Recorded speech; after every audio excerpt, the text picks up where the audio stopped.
All right. Whew. All right. Sorry, y'all. I'm a little out of breath right now. Let me get my AC going. What's up, y'all? Thanks for waiting. Sorry, we starting so late. I forgot that I had a recording session today. Like I completely forgot. And so as a result, I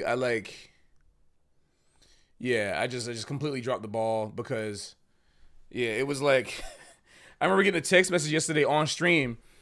It was like, all right, like we're all good for 12:30 tomorrow. I went 12:30. Oh crap! It was in my calendar and everything, but like I've been so on this grind. You know what I'm saying? Like I've been on the freaking grind that we've been on so hard, right? Like we've been on this freaking grind. Um, so like I just been like prioritizing this, and it's been kind of like distracting from the other things that I got to do that I realized. But yeah, thank y'all so much for waiting. I guess I should make the announcement to the Discord that we're live right now. Let me just go ahead and do that so that everyone like remembers. All right. Okay. Discord is notified. And this is like this. Okay. So yeah, what's up everybody? Good to see you. Today we're doing a very special series. LaCroix series. So they're doing a very special series. Something I've been wanting to do for a long time. So long, in fact, because I actually told you all like 2 months ago. I told you all 2 months ago that we'd be doing this. And we're finally getting to do it, which is the Jazz VOD Review Series. And what this series is, for those of you who are just tuning in and don't really know what's going on, in the video game community, there is something called VOD Review. And what VOD Review consists of is reviewing VODs that are sent in or recorded, which a VOD means video on demand. So just like you have any type of video on demand, like pay-per-view or DirecTV or something, or, Netflix is technically a video on demand service, right? So in this case, the video on demand is something that, is recorded by gamers, whether it be like, somebody playing Overwatch or Valorant or Fortnite even, or whatever, or Smash, Rocket League, League of Legends, whatever, like any fighting games. And they take those videos and they kind of either you review it yourself with your own tools, right? You can do it yourself, or you get like coaching or specific pros to look at it, which is a professional VOD review. And there's actually like a website called Metafile where you can get coaching for different video games and stuff like that. But the point is that has always existed as a thing in the video game community, online, specifically because most of the games that we play nowadays are online. And it's really easy to kind of review your gameplay from something that's on a screen. But we haven't really seen anything like this for jazz yet. Obviously, there's clinics and there's master classes, but what this does is doing this in this way allows us to take the master class and clinic concept and put it directly to anyone in the world at any time, right? So this way you don't have to wait until I'm in your area to do master classes. And also, speaking of that, there will be some master classes that are going to be happening regularly. Remember that. There's going to be monthly master classes. Stay tuned for that. The first one will be next month. I'm not sure exactly when it's going to happen, but most likely it's going to be happening on Saturday. So Saturdays are usually my real talk streams. That's what they're going to be. Like this Saturday, it'll be the first like real talk stream that we're going to have that's going to be on Saturday, which is cool. But we're going to start having like master classes like during the day, kind of in the morning, like 11 a.m. or 12 p.m. or something like that. We're going to start having those, which is going to be really cool. So we'll start doing that, and that way most people around the world can watch them. But aside from that, what we're going to be doing now is we're going to be doing VOD review for y'all's is whatever. For your we're going to be doing for your jazz clip submissions. And if you want to find out more about what the criteria is, you can go ahead and click the link. It's in the description. You can go find out exactly how to submit and what I'm looking for. But the general idea is that we're going to be looking for clips of you playing solo, right? But it doesn't just have to be a solo. Like, for example, if you're because it's all instruments, right? It's all instruments, all ages, all whatever. And I just realized there's something I forgot to put. I edited the form. You all are cool because I can probably tell by the description you wrote and also when I look at the video. I forgot to put a box for instruments. It's kind of important. to put a box for your instrument, but I just completely forgot to put that box there. So you can you all will be able to put a box there for. I mean, you can put your if you're doing it for the first time now, you can do that. But the general point, the main point is that you don't have to just be a saxophone player just because I'm saxophone. Like I got my horn right here, but that doesn't mean it needs to be a saxophone. Also, little buddy is cricket. There we go. Say hi to little buddy.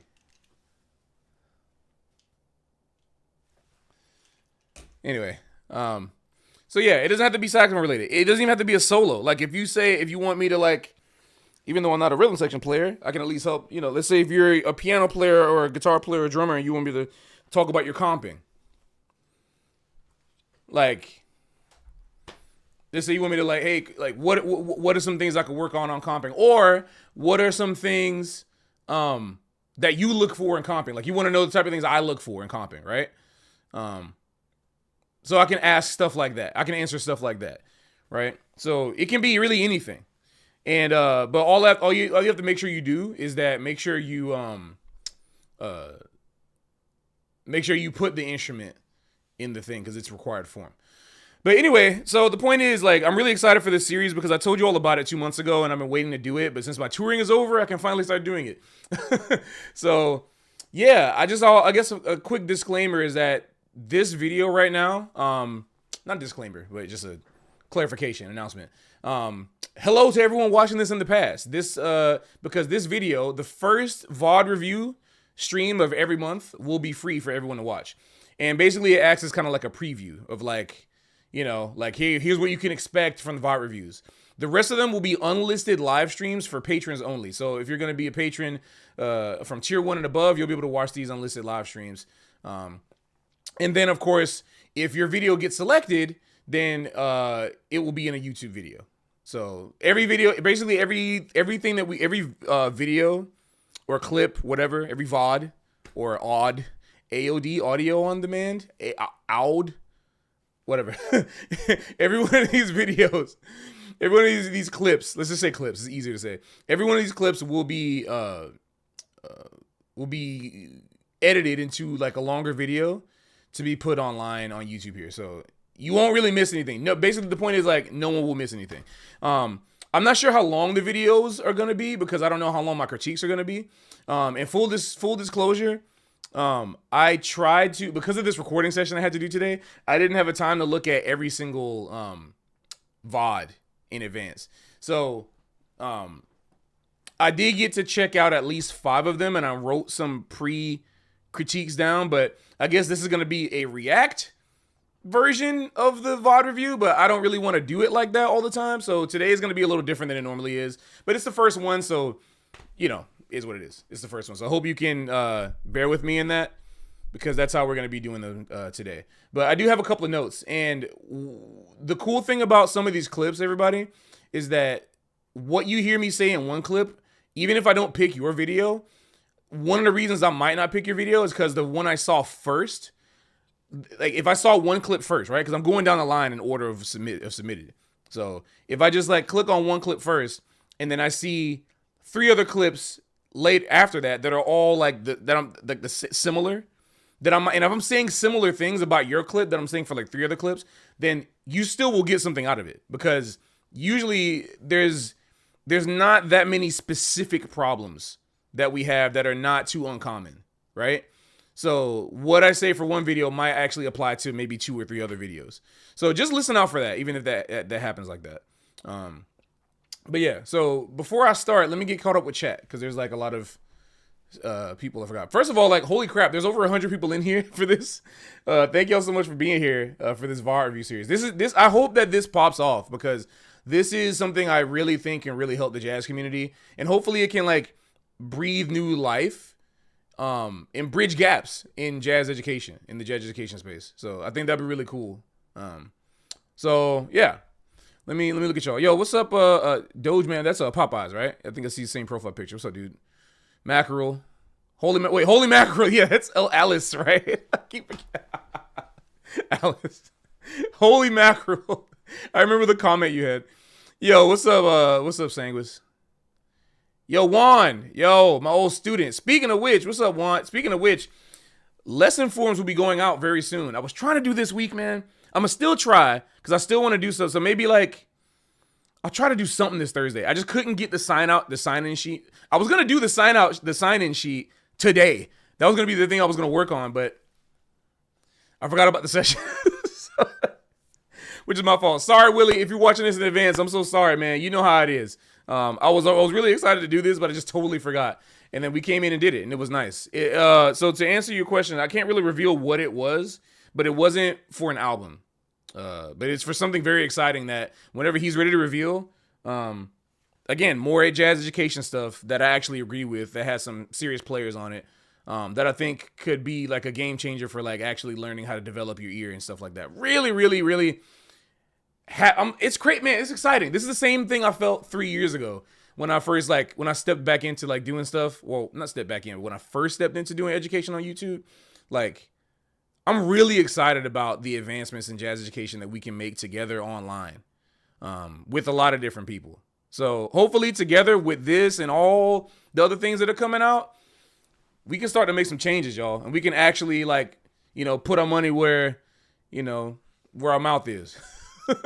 But yeah, I wanted to say speaking of students, because Juan Rangel is one of my old students at Sax Studio, my first ever Sax Studio. So we're going to be doing two versions. We're going to be doing Sax Studio 2. But in addition to Sax Studio 2, there'll also be Jazz Studio. So the PB Jazz Studio, where it's going to be open to every type of instrument. So it won't be as exclusive this time, because I'm going to have more time to do lessons. And the way lessons will be done, I guess this is a formal announcement, everybody. I am going to be opening up lessons for people this time.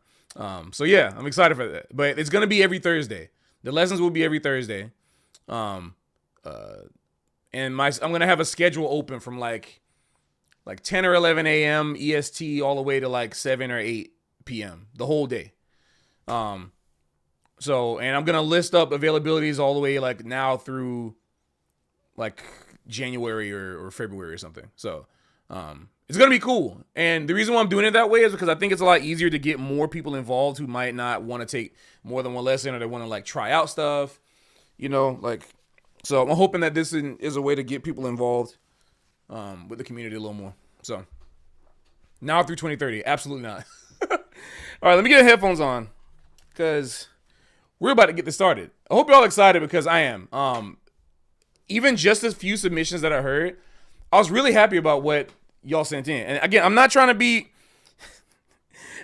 mean, but I was quite, because it's not about a mean thing. It's just that I was surprised. Like, for me, I guess because I have I got to get over my imposter syndrome sometimes.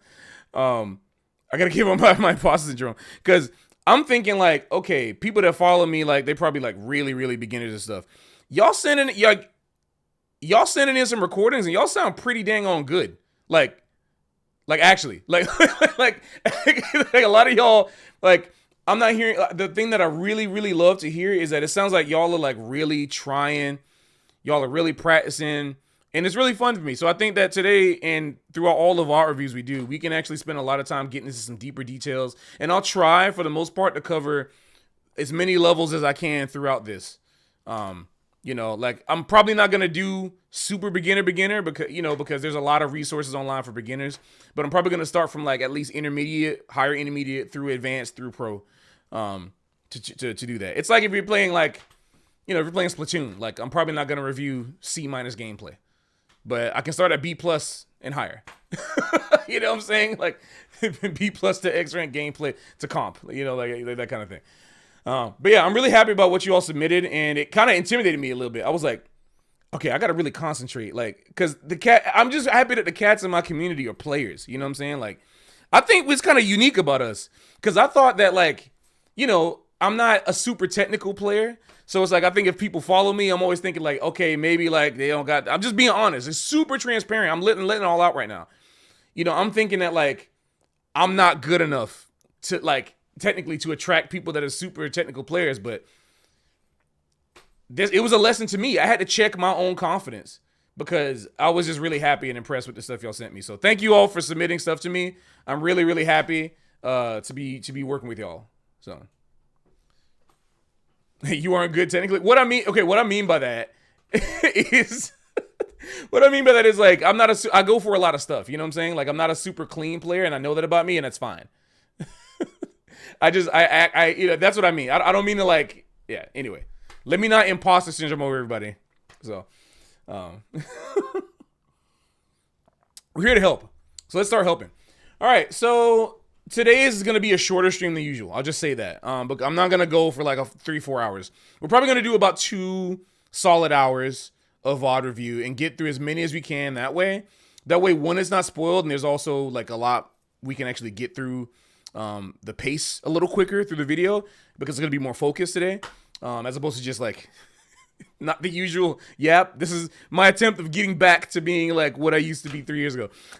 But also it keeps it so that there's always a chance every week for people to get their stuff in, and I'm not really like losing content. I've been listening to too much back. You caught me. No, man. I love we love each other, so it's fine. I mean, I keep talking like, I keep talking to you guys about Baptiste, and everyone always the comments on these videos are like, Patrick is better, Baptiste is better. We could put them in a battle. And meanwhile, me and him are like DMing like sax lovers. like yo, bro, you're killing it. Yo, man, you're the best, man. Like freaking like. The sax glaze is insane. No one even knows that. They think we're enemies and stuff. Like, sorry to burst the bubble. sorry to burst everybody's bubble, thinking that we're enemies and like we're on 2 sides of the. But maybe I shouldn't say that. Maybe there's some kind of anime that'll be made where we're villains. Like, who knows? Like, y'all making this stuff up. We're totally chill. It's hilarious, bro. No, literally, yeah. No, Popeyes. That's literally why I started. Like after seeing all these comments, like let me start posting and letting people know, like how I actually feel about Baptiste, so that they know. And we both posted each other, so it's like, okay, can you guys stop now? Like, let's stop giving these guys ad revenue on these channels, because every time y'all comment these stories, they give us ad revenue. Not us, but them. Anyway, all right, so let's just get this started. What I'm gonna do is. I'm going to see. All right, I got to go in the studio for a second. I got to make sure that this is going to look fine. And let me get the audio. Okay.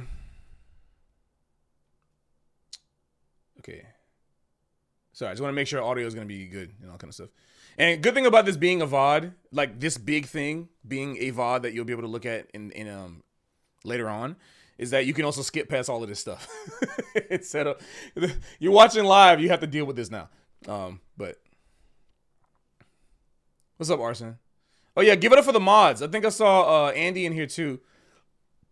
So we got Andy, Sanguis, Arson, and Dan Jams. Good to see you.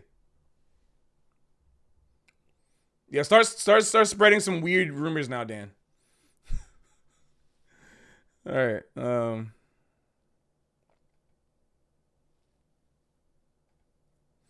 This is the wrong window, Firefox. No, this is the correct one. Yeah, I gotta remember who I picked. Okay. And then let's do this one, and do that one, this one. Perfect. Okay. Cool. So I'm gonna start with, and I'm sorry I never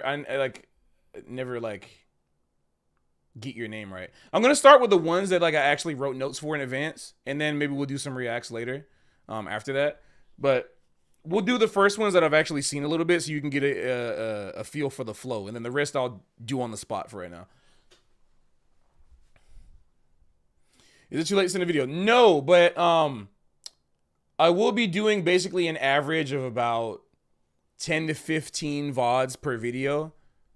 Depends on how much time we have. So like, you can send in at any time. Basically, here, okay, so before we start, let me actually explain this.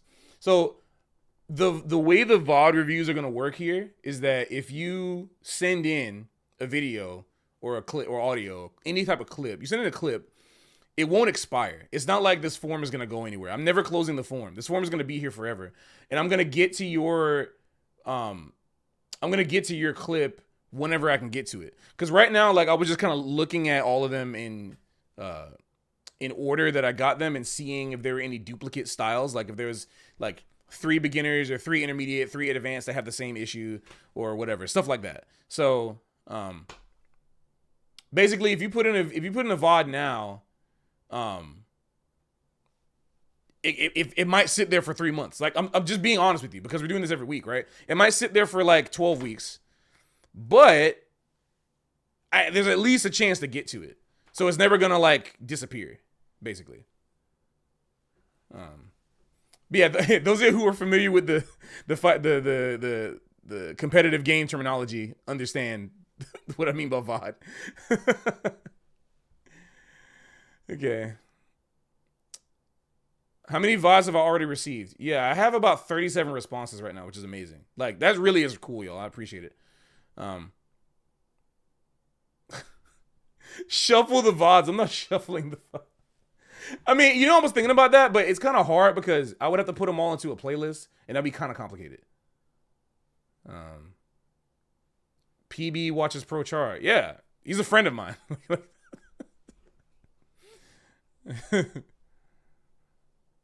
I didn't know you were a Splatoon player, Brooklyn. You always come in the stream talking the real stuff, so I thought you was jazz musician. Just straight up pure jazz, old school jazz. But what the heck? What do you know about Splatoon? Anyway, all right. So this first clip we're gonna do,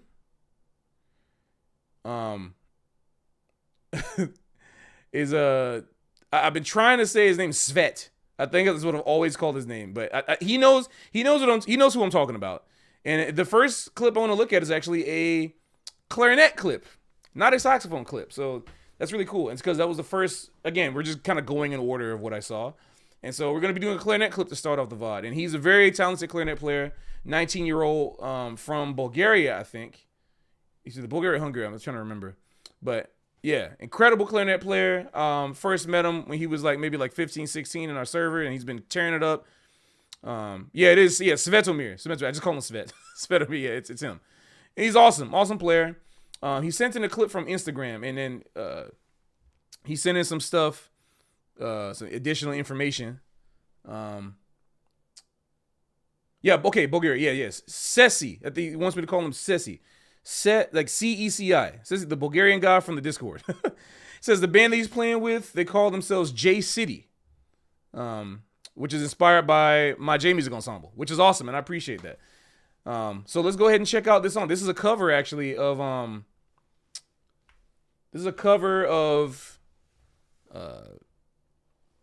my arrangement. I mean, it's not. I guess it's technically not a cover of my arrangement. I'm not sure. It's inspired by what I did, but it's a cover of the song Factory Stage from Marvel vs. Capcom 2, which I did a cover of in the J Music Ensemble because I thought it was an amazing freaking song. So let's go and pull up this clip, and I will show it to you all. I'm gonna pause it. Let's see, I need to refresh, and then I want to pause it. Is it possible here? Come on, load. Instagram on PC is just so not the hang, dude. It's so bad. I'm just waiting so long for it to load. Sorry, y'all. This will definitely be cut in the actual video. Bear with me. Okay, let's try this again. Why is it taking so long? Also, I forgot to start recording on my end, so I'm gonna have to download this in post. Which kind of sucks. It's fine. You know what? It's actually good. It's fine if I don't download it because it's gonna be a VOD, so I don't have to worry about anything. But for some reason, Instagram not loading. There we go. Finally. Okay, got it. It's like wondering what the heck is going on right now. Okay, so now let's go ahead and skip over. Let's go ahead and take a look at this clip, y'all. And let me make sure the sound is good. We're coming out through the right sound source. Yep. Good. Oh, I just realized something. Let me change the live settings here. Stream settings unless. Okay, it doesn't. It's not doing that. Good. Okay, everything's cool. All right, let's check this out. This is Cesar. Cesar reveal. Cesar reveal. Yeah, man. This is incredible cat, man. And thanks so much for always being in here. All right. Put my volume up.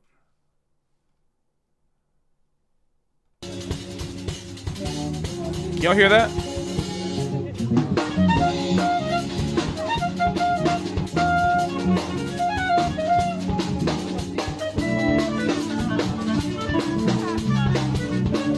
Cool.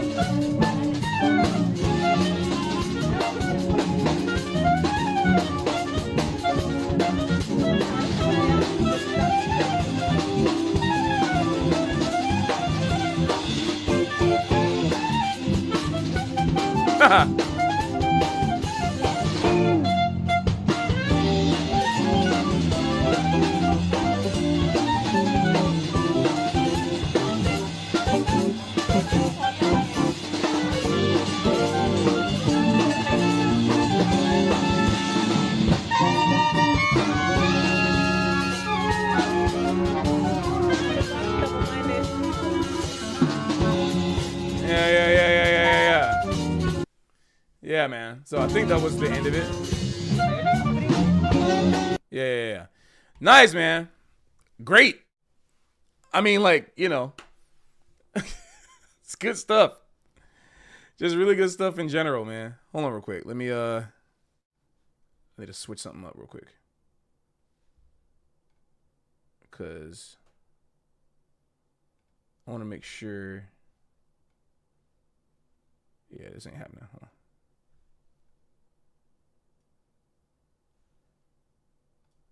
Okay. We good? All right, great. Cool. Yeah, man. So, first of all, like, playing this song on clarinet is never something I would wish on my worst enemy. Like, I mean, so, you know, talking about just like the impressive parts first, just the fact that you're playing this such an intense like funk song. Has there ever been funk clarinet before? Am I late to the game? Like, has there been like kind of real like funk fusion clarinet? Because like it's kind of wild, right? And I really was impressed by it. So in terms of things that I guess I could say, the overwhelmingly positive stuff first. Again, just like there's something about clarinet players. I feel like something about clarinet players that are like akin to like really technical like melee players. And by melee I mean of course like Super Smash Brothers Melee, where like, you know, it's not an instrument like saxophone where you can kind of just spam and kind of like, you know, get away with some poor technique choices. Clarinet is like extremely technical Falco play, and you can't get away with slouching. You gotta wave dash, you gotta L counts, you gotta do all this type of stuff. So to see you go through all of that, you know, because you don't have any shortcuts on the instrument is really impressive. So first of all, that's really awesome that you're able to do that, and always impressed by your playing. It's really amazing. So thank you. So the one thing that I will say that can bring this, because again, like it's hard to say too many things about it, but from my first and second and I guess now third impressions, the main thing that I would say is for your improvisation, because, and this is something that goes for like many different situations, right? You want to be as not necessarily appropriate, but you want to think less about optimization of your playing ability and more about optimization of the way the music sounds. And the way you're able to do that is think of your solo as a part of the band, right? Think about your solo as not just a thing you got to execute. Think about your solo as being this addition where it's like, okay, if I don't know how many people in your band, let me check. Like, what is that? 1, 2, 3. I see at least, what is that? Okay. So you got like clarinet. The front line is 3 horns, probably a rhythm section of 7, right? Like keys, guitar, bass, drums, or something like that. Well, there's at least 7 or 8, right? So the fact there's that many people proves my point even more, right? So if you have that many people in the band, your solo at any given moment is like 1/4 to 1/7 or 1/8, whatever, how many people in the band of the equation. And if that's the case, then you want to make sure that when you're playing your solo, that you have to ask yourself, does my solo add or get in the way of this music? And your solo in no way got in the way of this at all. But those are usually the two extremes. And when it comes to, let's talk about the easy part. The easy part is like, how does it get in the way? If your solo gets in the way of the music, it means that it's too much, right? It means that there's like the song didn't really need a solo in the first place. So why'd you put it in there? It's unnecessary. Or, maybe there were already 3 soloists and the leader felt bad and wanted to give you a solo. So they added a 4th one and now the song feels too long. It's like, did you really need a solo? Sometimes it can be unnecessary, right? Or like it just messes up the vibe. Your solo, on the other hand, is very interesting. It adds a lot to the music. It's great. So when it comes to adding to the music, let's talk about what I mean by that. What I mean by adding to the music is not just adding an interesting perspective, but does it add to the overall sound and the presentation of the song? And one way you can do that is try to think about your line that you're playing, or not line, but try to think about your solo that you're playing as like a vessel to unleash all of the sounds of the band as well, not just yours. And that's how I like to think about soloing. And ways you can do that is, first of all, think about varying your rhythms, right? If you're a clarinet player, it doesn't mean you need to have to just play lines, right? You have a lot of different sounds at your disposal. You got like slap tongue if you want to do that. I'm not saying you got to get all super crazy, but I'm saying like, there's a lot of times when jazz musicians play funk or other styles of music, which is why it's good that we're starting out with this actually. A lot of times when jazz musicians tend to play, or play styles of music that are not jazz or not bebop, they end up carrying over one specific type of language over to every genre that they play, right? It's like an accent almost, right? If you speak English and you're trying to speak other languages, you don't try to learn that accent. You say like, watashi wa Patrick desu. You don't say, watashi wa Patrick desu. You don't try to learn how to, I'm not saying you're not doing that, because obviously you're spending a lot of time getting into it. But one of the ways you can develop your ears by learning how to get the accent of the place that you're in. And so you want to learn what the idioms are of the music that you're playing. And because you're only 19, I mean, like, you've been playing for a minute, but you're only 19, so you got a lot of time, which is awesome. But I encourage you in this time that if you want to get into playing these different styles of music, like you're talking about right here, like funk or fusion or anything like that, try to listen to everything. Don't just listen to the soloist. Listen to everything. When you're playing a solo, like, try to imagine, okay, in the first chorus, maybe imagine you're a snare drum, right? Try to pick one note and imagine if you're trying to interact with a snare drum or like a bass drum or something, or imagine yourself as a crash cymbal or something, bow, or something, right? You have like big band hits in your imagination or something like that. Or, think of a rhythm guitar playing, and then you start playing one line. Herbie Hancock, Herbie playing clav rhythms or something like that. These are not off limits. You don't have to just think about your one line when you're playing, right? And so I think one of the ways you can easily, this is not like easy, but simple. Let's say that. Remember, one of the ways you can simply, but easy to think about. So you know what I mean. One of the ways you can easily transform your solo to even bring it even to the next level here is if you kind of just calm down and start your solo from a point of like an imagination. Like, who am I going to be? Like, as a thought exercise. Like, let me be a snare drum right now. Let me listen to what the bass player is doing. Sometimes when I'm playing, especially when I'm playing trios, sometimes I like to test if a bass player is listening to me. So I'll start playing like somewhere for like 4 bars. I'll start walking a bass line or something. Very rarely, but I do that because it's funny. I start trying to walk. I try to listen to what the bass player is playing. And if they're really paying attention, something really cool will happen where like we'll start playing counterpoint to each other. But that's super heady. You don't have to get into that. That's super crazy, whatever. But the point is that when you start thinking that way, it allows you to really involve the rest of the musicians into your solo without even directly interacting with them. Because a lot of people think like interaction is, okay, like rhythm section interaction. Someone has to do call and response. That's usually the first thing people think about. But it's really more than that. It doesn't have to just be down, cut. That's only one type of interaction. That's call and response. But there's other types of interaction, like imitation. Just listening is a form of interaction. Because what are you going to do? That's a form of interaction. So I'd say like if you want to really, if you're having any, because it doesn't sound like you're having any issues building lines. I mean, they're great. And you clearly, no offense to the band, because the band is killing it. You actually, the fact that y'all all got together and did that is amazing. I love it. But it sounds like you obviously have an even deeper personal connection to this stuff than maybe the guys around you, but they're still happy to play the music, which is great. It's not no fault of their own. It's the fact that you probably brought this, tune in. And I'm sure the other guys, I don't know them, they probably also like the music and they probably also like the game. I'm sure they do. But I'm saying that I don't think you really have any issues with being really in it. Like, you know, you're really into it. But I think in order to get to the next level, if you really want to emulate the sound of this and bring up the sound of the whole band, you can easily do that by thinking of what would they do, right?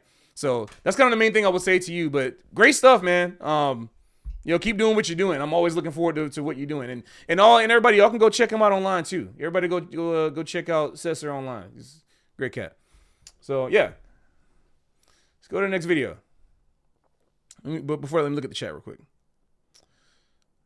Clarinet is Yoshi or something. Fox is Alto, Falco is Tenor. Yeah, everybody has their own ideas about this. But yeah, clarinet is spacey because it's so technical, bro. Clarinet is you can't.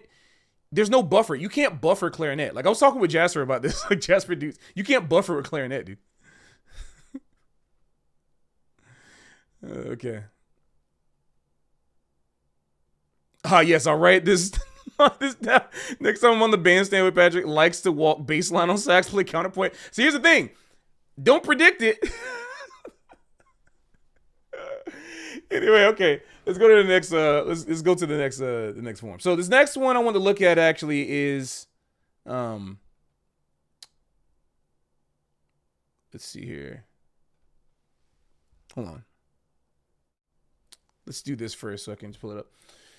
So the next one I actually wanted to look at is from an alto player, another 19-year-old alto player. Well, not another 19-year-old alto player, another 19-year-old who is an alto player, Isaac. So, and it looks like he's the same Isaac that's from the Discord. It looks like, and this one is Impressions. Any additional information? He says he's on sax and he feel like he missed a couple opportunities the rhythm section gave him, and he thinks the vibrato could have been more intentional. And so I was trying to listen for that. So let's check out if that's actually something that we probably actually need to do.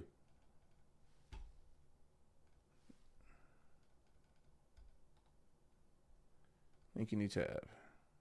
Oh, that's you, Isaac. Nice. Good to see you. All right, let's get out of here. Actually, I want all tabs open so I can remember who exactly. Oh no, wait, I don't need to do that because I'll be able to see it later. It's fine. Okay. All right.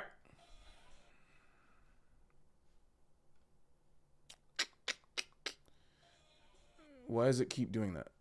It keeps playing automatically when I'm telling it not to play. All right, that's fine. All right, might be a little loud. Yeah, okay, let's check this out. So this is Isaac playing Impressions. And it's actually pretty good now because I realized that I didn't listen to the entire thing. I started writing notes already because I already had some notes. But maybe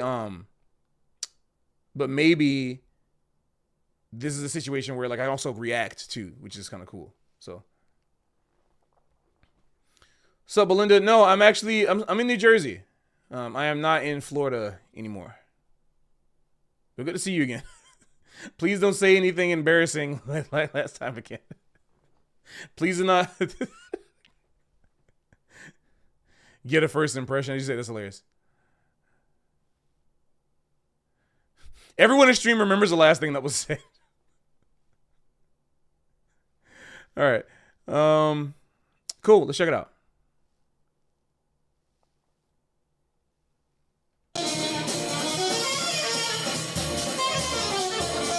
So one thing I noticed that it kind of does start in the bridge. So let's it does start. So just so listeners at home can follow along. It starts on like the bridge. So yeah.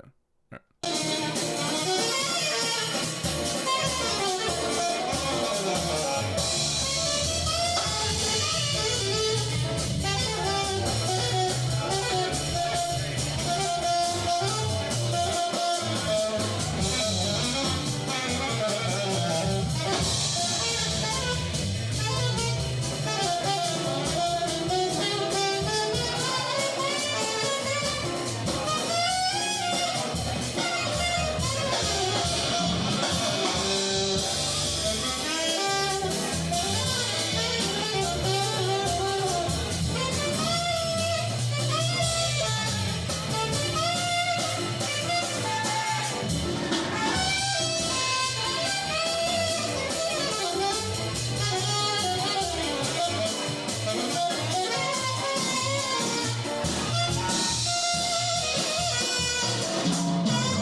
Nice.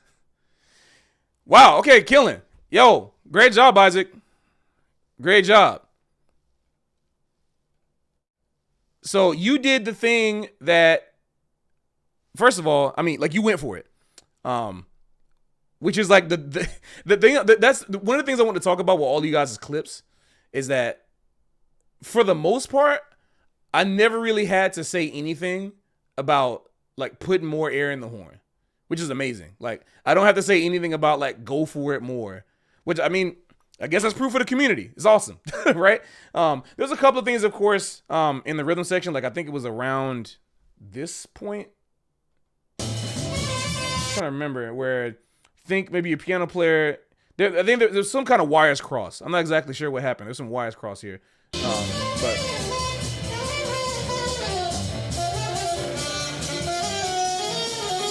Like right there, you went to E flat, right? And yeah, I'm not sure. Something happened, but those things happen. It's fine. Tunes like Impressions and Softly as in the Moon and Sunrise are two of the most notorious songs for losing the form because at some point, both of these songs can, especially at the intermediate advanced level, even sometimes the pro level. I've seen this happen at every level. Sometimes the AABA will turn into AAB. Raise your hand at home if this has ever happened to you.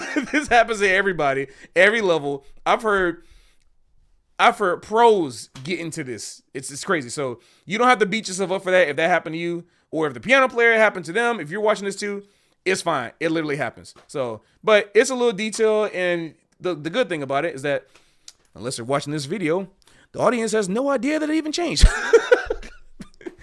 But anyway, so yeah, let's talk about a couple of things, man. I think the first thing that you talked about, right? The first thing you were talking about that you thought you were thinking that let me see, what did you say over here? You said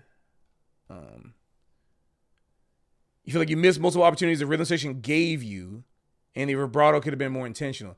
I think that in general, I don't think you have to think that deeply about it. I don't think, to me, those weren't the things that I heard. I thought that, for one, in terms of like intention, I thought that your spirit was very well communicated. Your spirit was communicated, which is important, right? The number one thing that you want, and the number one thing that's going to get an applause from the audience, is if your spirit gets communicated to them, right? That's what they want to hear.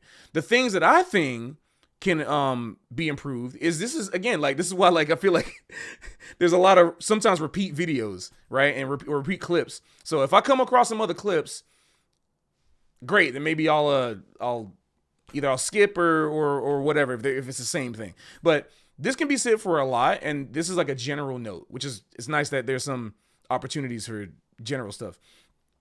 One of the most pertinent things that I'll tell you about this is that, especially in like this style, which I guess we call post bop, which I don't really like. You can't really lump everything. I think it's more of like an era. I like to call it post bop era instead of the post bop style. I think it's more accurate. And the reason why post bop style era is more accurate is because it's just after bebop, right? And after bebop doesn't mean after people stop playing bebop. It's basically after Bird died, and like the whole scene was like, what the heck are we gonna do? Like, we lost one of the saints. So like between 1945, when he got to New York and was doing a whole bunch of, or not when he got to release his first album in New York as leader, the Coco and Thriving Off a Riff, which I think is the first. People in comments correct me if I'm wrong. I'm open to being wrong, but I think I remember that being the first. From that period on to like 1955 when he passed. And then there was a bunch of people trying to fill the gaps. Like, who's going to be the next Bird? Critics were looking for it.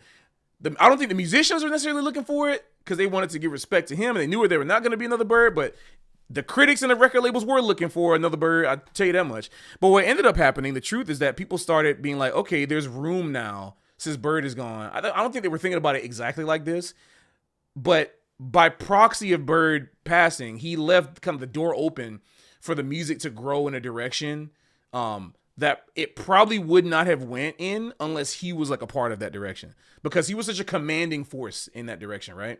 So one of the people that came up through Bird but ended up doing his own thing from his own inspiration was John Coltrane. And so in this one of the post bop things that happened, this type of open harmony and open progression lends itself less to lines and more to sounds and shapes. So one of the things that you can do to improve your soloing here, and would also help you to kind of breathe a little bit more, is to think more about sounds and shapes in your playing. And what you'll end up realizing is that when you do that, you end up making sense of this abstraction in a way that doesn't lock it into a specific thing too quickly, right? So I don't know if you know about the story about like Sonny Stitt, like Miles trying to teach Sonny Stitt how to play So What. Like there was a bunch of saxophone players that like were auditioning to play it, and they couldn't really play it.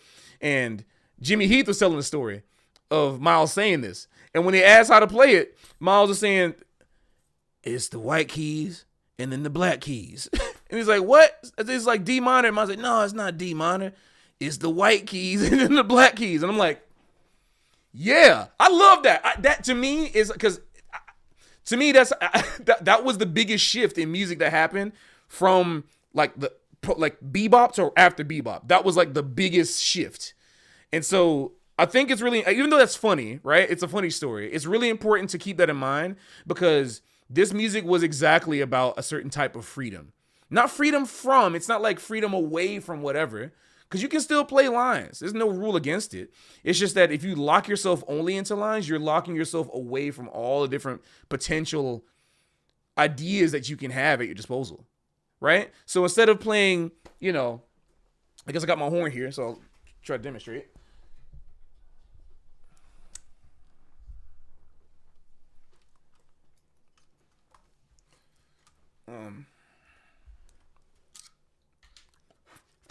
So like, for example, and I'll put this mic over here.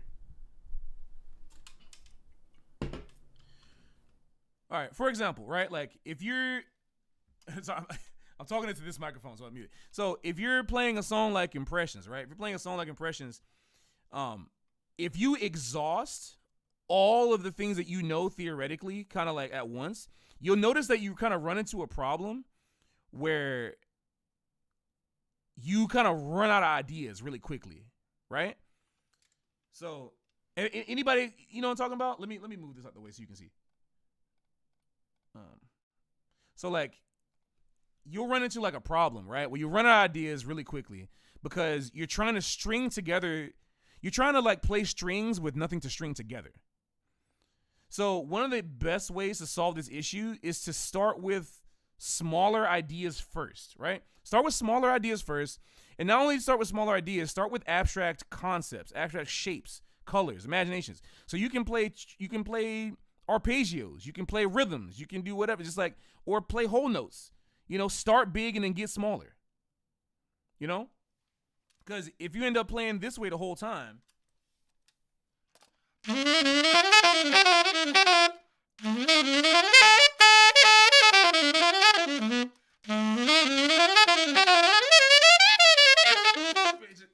you can only do so much of that until it's the same thing. Because what's gonna happen is you're gonna start playing like, and you're playing great lines, right?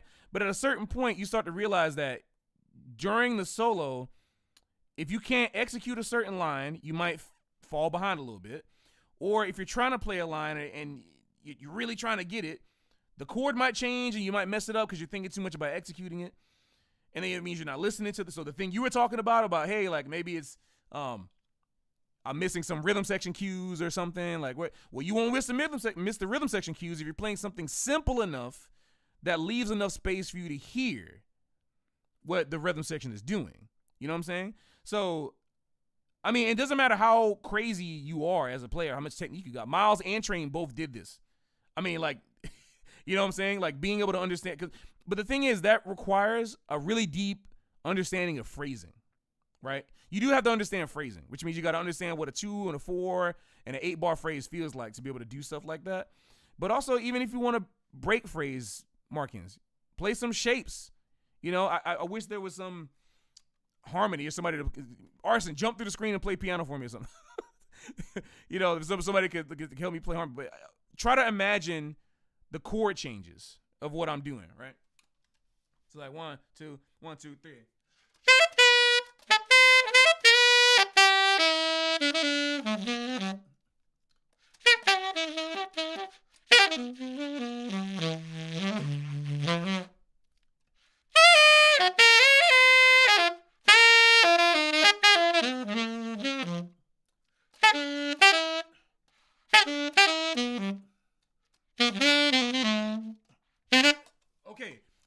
that setup I just did, now I got to you heard that last note? Didn't it sound like I was about to do something? When you heard that, bang, it's like, okay, now the drummer can go bang. If they're listening, they'll hear that and they'll know it's time to go. So boom, bing, ding, gang, gang, gang, gang, gang. It's like, oh.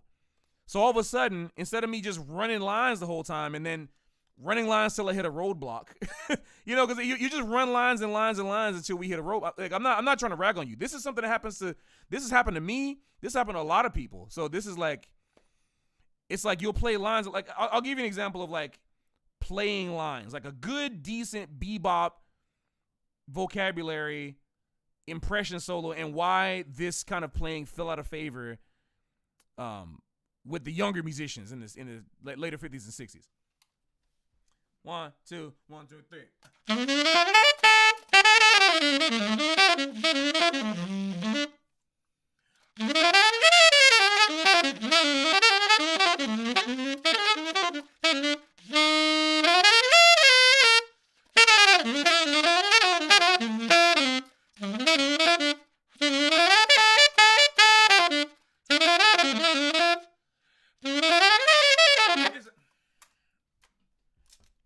You can transcribe that, right? Like, hold on.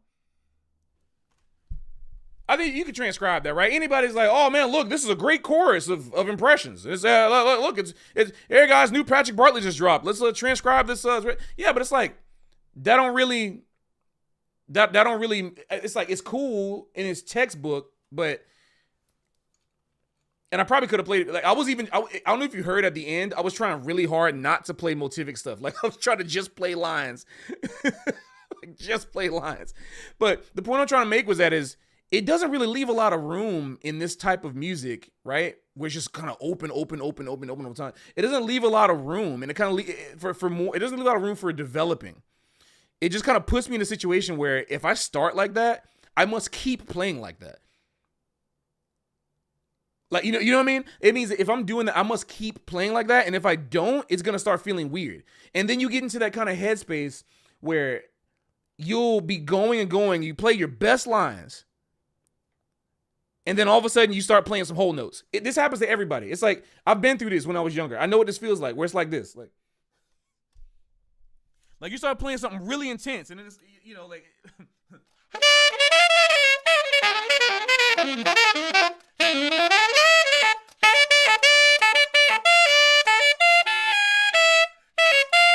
Like you just run out and then you just start playing hot stuff out of nowhere, like you know what I mean? Like it's hard, it's rough because it's like, dang, like the reason why it ends up happening in the middle of nowhere is because you already done played your best stuff, like, and not just played your best stuff, but you've developed to a point that you can't go further from. So if you want to like develop a better solo that like the rhythm section can also like respond to, then you want to try to really think about sounds. Like you really got to just think about just straight up sounds. Like pick 3 notes and develop them. The next chorus, pick 4 notes or something. I don't know. Like you'd be surprised how long you can play when you just start from a point and leave space. You know what I'm saying? So, because in theory, you can do whatever you want, right? But you're more likely to get a better solo, especially over a song like this, if you just calm down. Instead of chasing the moment. That's what ends up happening. Like sometimes you might be really into it, rhythm section might be going by, and then you're playing a line, and then you feel like I gotta catch that. I gotta do this now. Like, oh, I gotta, and then you're kind of gasping for air, like grasping at straws, like trying to get the next thing, which means that you're not really in control. It's one thing to be in the flow state. It's another thing to lose control of a potentially good thing. So one of the best ways that you can keep control of that while also still being natural and not sounding robotic is to start with something that you can control first. It's just like eating. It's like, like don't bite off more than you can chew. You know what I'm saying? That kind of vibe. Don't bite off more than you can chew. Don't start off playing more than you can, like don't start off playing more than you can develop.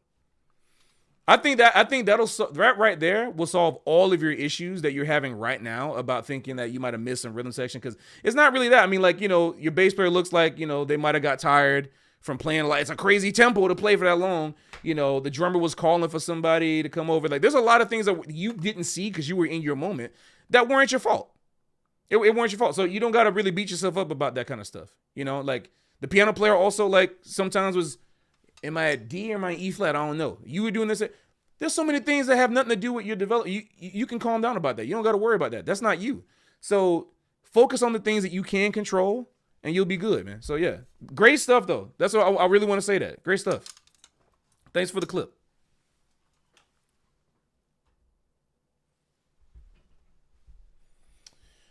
All right, man, these are, maybe it's because of how long I'm talking, but these, I feel like some of the videos I put up might only be like 3 or 4 VOD reviews per video. Like, even if that, some of these can be their own video. So let's see how it turns out. Yeah, the Ugetsu quote at the end was great. It's hilarious. Thank you, Isaac. Also, like, I want y'all to also make sure to give it up for the people who are brave enough to share their playing publicly. And also, I mean, getting the benefits from doing it as well, right? This is not an easy thing to do. So I really appreciate everybody being nice in the chat. It's great because, like, we're not supposed to, like, this is a community of, we're trying to all get better. So give it up for Assessor and give it up for Isaac and this next person I'm going to choose as well. So thank all y'all. All right.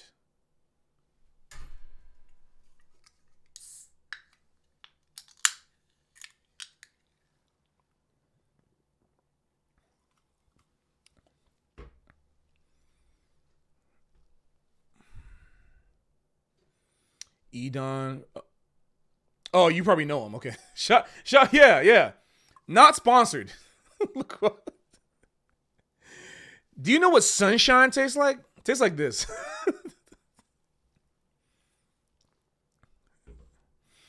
Do you have any rhythm section VODs? I don't know because I haven't seen all of them yet. And y'all are still putting them in. So I actually don't know. I have no idea if we still have them. So we'll see. We'll see. Bowl and basket. Hey, what you... Dan, are you in New Jersey? Did we talk about that? Are you in New Jersey, bro? What you know about bowl and basket? Unless ShopRite is somewhere else. Probably New York or something. I don't know, but bowl and basket's kind of killing. So pretty much start off with some simpler rhythms to develop, then continue from there to fast lines. But where would you go from the fast lines and the solo? Well, that's where you gotta, I mean, I'm not gonna make this a master class on this right now because I want to keep going on to the next VODs. But the simplest way, you're from New Jersey. Okay. The simplest way that I can kind of tell you, oh, Dan just moved back to, oh, dang. Okay, cool. I'll see you in the winter then. Simplest way for me to give you the advice about that is you just need you got to have at least some kind of stock understanding of what, like try to imagine. Here's a thought experiment for you. Cause I'm going to make this, I think, I don't know if Chad put that video out. Did Chad put that video out already? Like the 3, like the solo template, how to build a good solo. Like 3, like the I don't know if he put that out yet. If not, I'm going to make my own video anyway and give y'all some demonstrations on that. But basically you want to have you want to think about he already put that out? Okay, good. Okay. So you want to think about 5 ways you can start a solo. Then think about 5 complicated things you can play. Think about 5 technical novelties, right? Like 5 scale patterns that or 5 etudes sounding things that Then think of 5 really obnoxious, super crazy impressive thing that you can do, right? Like fast, loud, trill, exciting blues, whatever. If you can think of those things, 5 examples of those, you can do a kind of mix and match solo, pick your own adventure, salad bar thing. You can make a Chipotle of solos. You got your tortillas or rice. You doing tortilla or rice bowl. That's your intro. How you starting off? Then you got your meat. and or whatever, and your beans or whatever. This is like your the actual substance of it. So it's like all the theory knowledge and the lines and the stuff that fits right in the pocket. You know what I'm saying? And then you got the stuff you put on top that make it, you got the cheese sauce, you got the, queso, you got the salsa, the stuff that really makes it pop and sound good at the end. That's the solo closer. You got to have like stock examples of that. I want to play a burrito solo. Yeah, that's funny. Yeah, like that, you got to have stock examples of that so that you can, as like a template, so that you know exactly, you can feel it. It's not like, it's not something that you think about, it's something that you feel. You can feel it. So that's the reason why a lot of people's solos are kind of lopsided, is because if you don't, or not lopsided, but, or kind of like, some people's solos feel like they skipped leg day. You know what I'm saying? You know what I mean? One of the reasons why is because they only practice one type of thing. People, they transcribe a solo, focus on the really hard part, get a lot of lines, get a lot of scales, and then they try to solo with just scales and lines. And then they, random high notes and long notes come out of nowhere. They don't know where to go because they haven't really paid attention. They kind of neglected that stuff, thinking it's too easy or something. I don't know why, but people do that. You know what I'm saying? Like, and I think one of the reasons why they do that is because they think this is maybe more complicated or more impressive or fun. They're always trying to get to the next thing, which is great. You should always be trying things out. But if you're doing that and you have a question, is like, how do I develop my solo? Well, you need to focus on the other things that you probably are neglecting. That's it. So anyway, next. Man, my mouse has been doing weird. I don't even, is it my mouse or my computer? I have no idea what's going on right now. I think, who's the next one?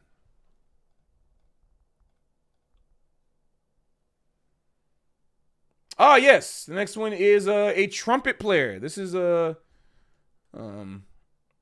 I wanted to get something, I wanted to show that we do all sorts of stuff here. This is Ian Livingston. So we're gonna do a trumpet player, Ian Livingston. They're 26. And this is Gone with the Wind. And this is a YouTube clip, so let's go ahead and put this up. This is them playing solo on Gone with the Wind.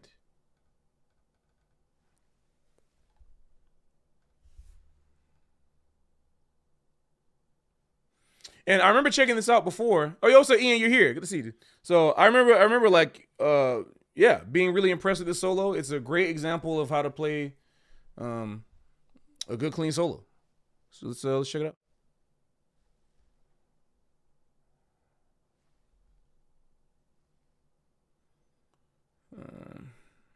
All right. Let's full screen it. I guess it doesn't really make it any better, but yeah. You want to send one on bait? Yeah. It's guys. Y'all can say anything y'all want. Okay. All right. Let's check it out.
Yeah.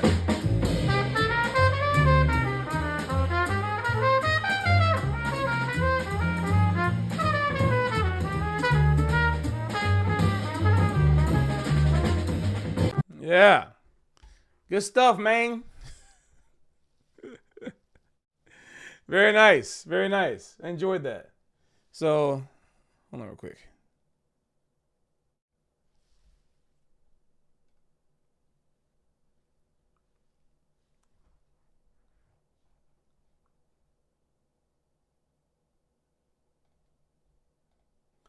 I wish my freaking... Oh, come on, dude. All right. Cool. Yeah, man. So, this is exactly... Yeah, somebody said language woo. Yeah, I mean, great plan. This is exactly the type of solo. This is like a yeah man solo. This is like the solo. This is just yeah man the solo. Like play everything right. I mean, just clean, pristine. I mean, I hear all the KD. I hear some of the Clifford Brown. I hear, you know what I'm saying? Like I hear a lot of that in there, man. It's great. It's awesome. Touch of Howard McGee, maybe. Chet Baker for sure. Like I can hear all your influences in there, which means you're doing the right thing. This is if I would to pick an example of somebody that's doing all the things they're supposed to do, like checking out the recordings, coming up with your own stuff based on the actual language. This is it, which is great, man. I mean, that's the reason why I was listening to this. I was like, dang, man, what am I gonna say about it? But then I realized, yeah, I am doing a VOD review, so I have to say this. So good job, Ian, though. Really great plan. I mean, excellent microdynamics. Articulation. I'll explain what I mean by microdynamics in a second. There's a reason why I'm saying microdynamics. I didn't just say dynamics. Microdynamics. Great articulation, time feel. You're in there. Good drummer. Everything is great. This is awesome. You know, you could easily play any gig today and sound good. But obviously today we're not talking about how to sound good. We're talking about how to sound great. We're talking about what's gonna, because that's the thing that that's one of the reasons I'm happy to have a solo like this on the show, because we can show an example of like no matter what level you're at, there can always be things that you improve on that might be bigger than you think, right? So no one's off limits. And so a lot of people that might be thinking, man, like he's so good, how can I change? It's like, don't be intimidated. I'll show you why. So a lot of this is personal taste, of course, right? At this level, right? Like that's just how it is. At this level that, you know, you have your own ways of playing, which is amazing. But I would say that even with this being a matter of taste, there's a couple of things that I think my thought is, because this is such a good solo, the way I have to think about this is, what is the difference between, like, because now when you play like here, you got to start comparing the top dogs, right? So what would be the reason that someone would be more likely to go check out, I don't know, like Bruce Harris, like somebody in the same idiom, right? Like Bruce Harris or Benny Benack or somebody like any of those people over Ian Livingston, right? What is the thing that would make them see them over you, right? Because we have to get that real. And to me, a lot of it comes down to the overall dynamics of the music. So here's what I mean. I told you you have really great microdynamics. Let's think about macro dynamics. And what I mean by macro dynamics, I mean more inflections, contrast between the notes, right? There's so many different things. When you listen to the solo, I was like, man, this is right down the middle. If this is written down on paper, everything would be perfect. There's nothing you could say. But the thing is, this isn't paper music, right? Like how it's not about the notes you play, it's how you deliver those notes. So what I'm thinking is, okay, this is really extremely good vocabulary that can be delivered with more dynamics. Because I don't want to say more feeling, because obviously, like, you know, you feel what you play. And I think a lot of people talk about, you know, playing with more feeling. A lot of people talk about like you should have more feeling in your playing. But I think that kind of is like misunderstood sometimes. And I don't want people to say stuff like you need to play with more feeling. Because I think you got your own feeling. And I think there's a certain thing to be said about the emotion that you put into your style of playing. But if we're talking about how to have the audience kind of feel that, if they're not the type of people that are just good at analyzing and want to analyze the stuff you play, you got to find a way to get them to be into the thing that you're playing, like full stop, right? So usually this comes from thinking like broader, simpler perspective of the music. Like think about, I would say like the only thing I would really add is try to think like a singer, right? Think like either a kid or your grandmama, somebody out there that likes music and is really enjoying music and they don't really know nothing about it. But imagine if a little 7-year-old kid could just sing bebop lines. There's probably it's 2025. There's probably some 7-year-old kid just wailing bebop. But just imagine like how they would if they were listening to bebop like it's a cartoon. What do you think of the things that are going to stick out to them if they saw Dizzy Gillespie? Is it going to be the flat five and the tritone going to the web? No, it's going to be like whatever. That's what's going to stick out to them, right? So it's not that you got to play high stuff. It's just that, for example, if we were to go back to check out what you're playing, let's talk about this from the perspective of what you actually played, right? So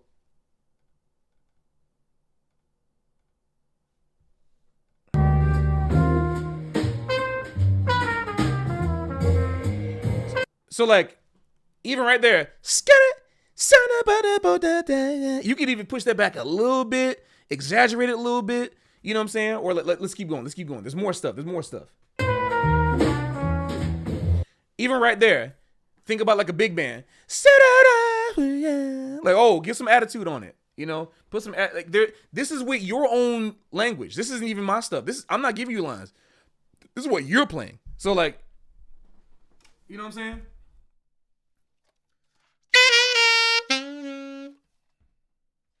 That's already a lot. Let's keep going, right?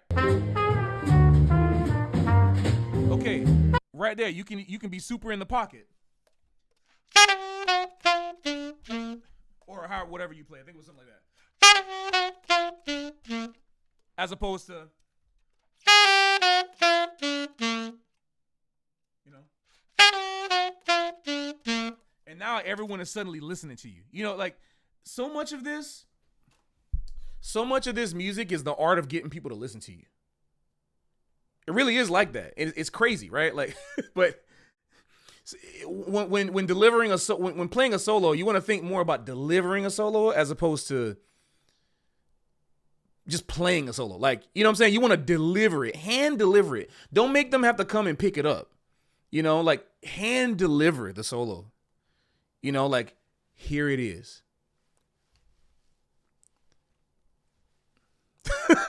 You know what I'm saying? So there's a couple of things. There's a couple other things we can check out in here. You know, for as an example. Like even that you don't understand. It's like you've studied so much. You've studied so much and have so much vocabulary. I don't even think you realize how much you got. Like you are killing. Like you have so much. Like I'm like, oh wait, let me see how exactly you played that. Let me go back. Like man, right? That's you keep drop. It's almost like it's like this. Imagine.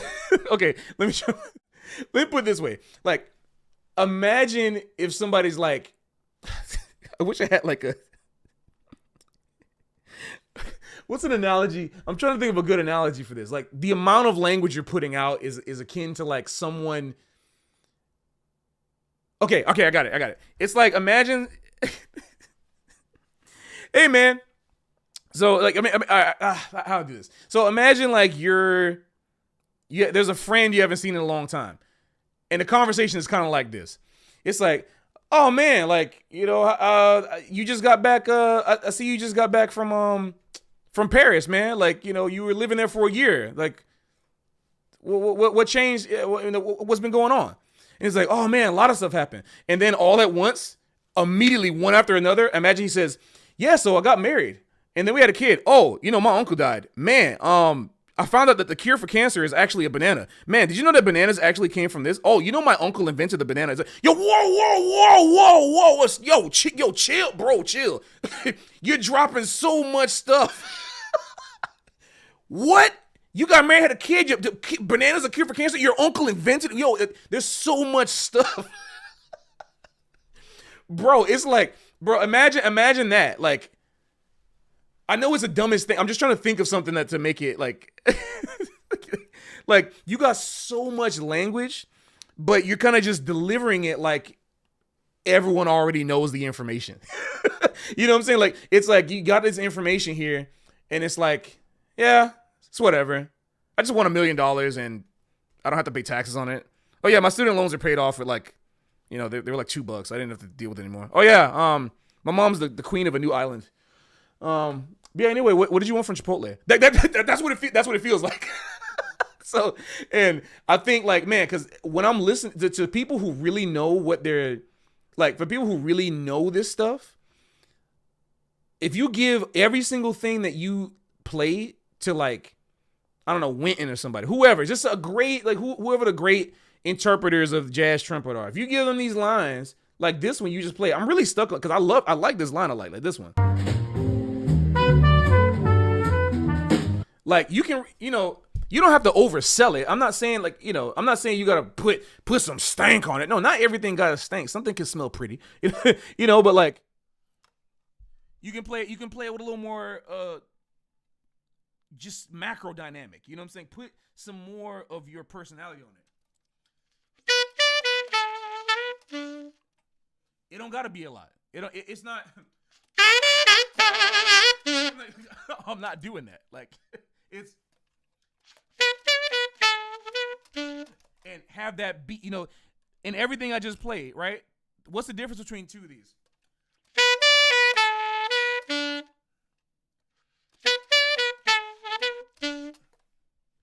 It's very subtle, right? But the difference is how I delivered that quarter note to you. It's how I delivered the quarter note and how that first part of the line that you play, it's kind of nebulous, right? It's kind of in the air.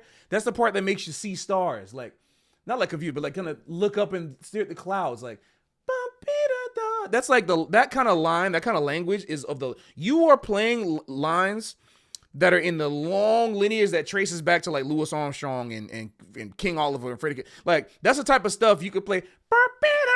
That's like all Louis Armstrong, whether you know it or not. That's like all Louis Armstrong, that type of stuff.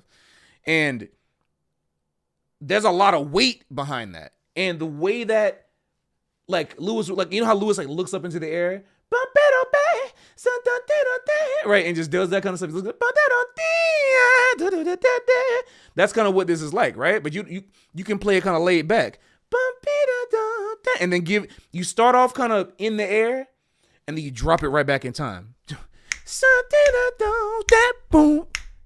know what I'm saying? Like you deliver that quarter note like that, you'd be surprised how just that little bit of detail. I wish we had a rhythm section in here to like take it to the next level. You would actually be surprised how if a drummer that's really cooking, they hear you do that.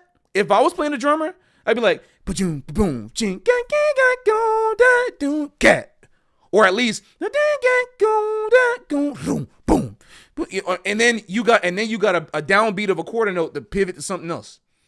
There's like that's the little micro details that makes the difference between going from like an advanced player like you are who like knows the language to like the top upper echelon, from high tier to top tier, right? How do you get from high tier to top tier? It's those little things like that. That micro spacing, micro spacing.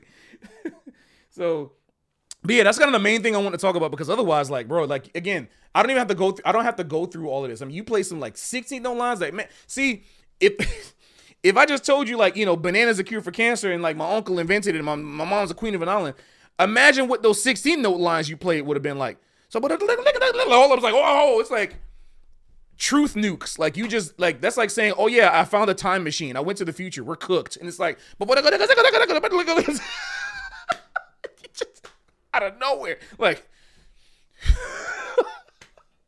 we're cooked, guys. We're cooked. Like that's what. So, but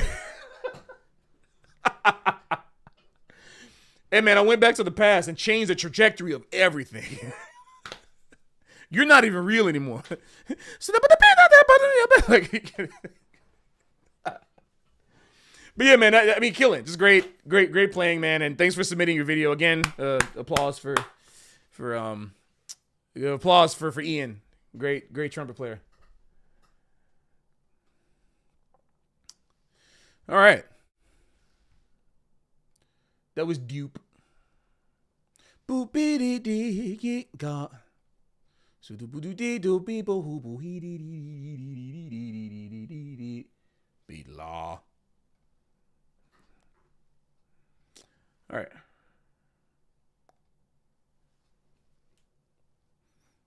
You're not even real anymore. Plays the soundtrack of you fading away is amazing. All right, cool. Let's keep it going, man. This is not. Hey, are y'all enjoying this? Because I'm having a good time doing this, y'all. Like, I think this is like a really good start to like the future of things. Like, I'm really into it. Like I'm down with it. And I guess I'll have to take this time to give a little midstream reminder and announcement. Dino reference, you caught it? Yeah. They get a little midstream announcement. Yeah, so those of you who are watching this on YouTube, thank you. Welcome. Welcome here to the stream. All of these videos, like some select, like this stream is going to be available here, right? But all subsequent streams that are like the second, third, fourth of the month will only be available on Patreon as unlisted streams. So if you want to keep up with this and you want to never miss when these happen, these happening every Tuesday. I'm thinking about switching them to Saturday. I'm not sure. Like that might be easier for some people to watch. I don't know. But basically, regardless, if you want to see these and you want to see the clips that are going to be on YouTube sooner than I upload them, then yeah, go ahead and join the Patreon. You can join the Patreon for as little as $2.99 a month, and it gets you access to all of the streams that I do at the very least, and early access to some clips that I might put up as well. And there's going to be some other things that I have in plan in store as well since I'm back. So you can look forward to that. And of course, for tier 2 and above, you're going to get access to early access to basically every video that I put up, and also some recordings as well. So, and tier 3 is really cool because, as you notice, all these videos that I'm reviewing right now are public. They're here. But if you're maybe too embarrassed or you want to have a more dedicated and a little more personal and private review, you can be a tier 3 patron and automatically I'll give you a private one that'll be bumped up to the same priority as the public ones. But for right now, because I want to share these with you, VODs that are selected as private are going to be a little lower in the priority because I'm just going to get to them like it just makes sense, right? I can't show them on stream, so they're going to happen later. But if you're a tier 3 patron, then you will be able to get a private review guaranteed. Okay, so yeah, let's continue on. And thank you for the link, Sanguis. Also, I guess I should talk to y'all about my mouthpiece as well. Patrick Bartley Sios. There it is. It's not in focus. I don't want to take it off my mouthpiece. But yeah. So something cool. This is like a midstream announcement.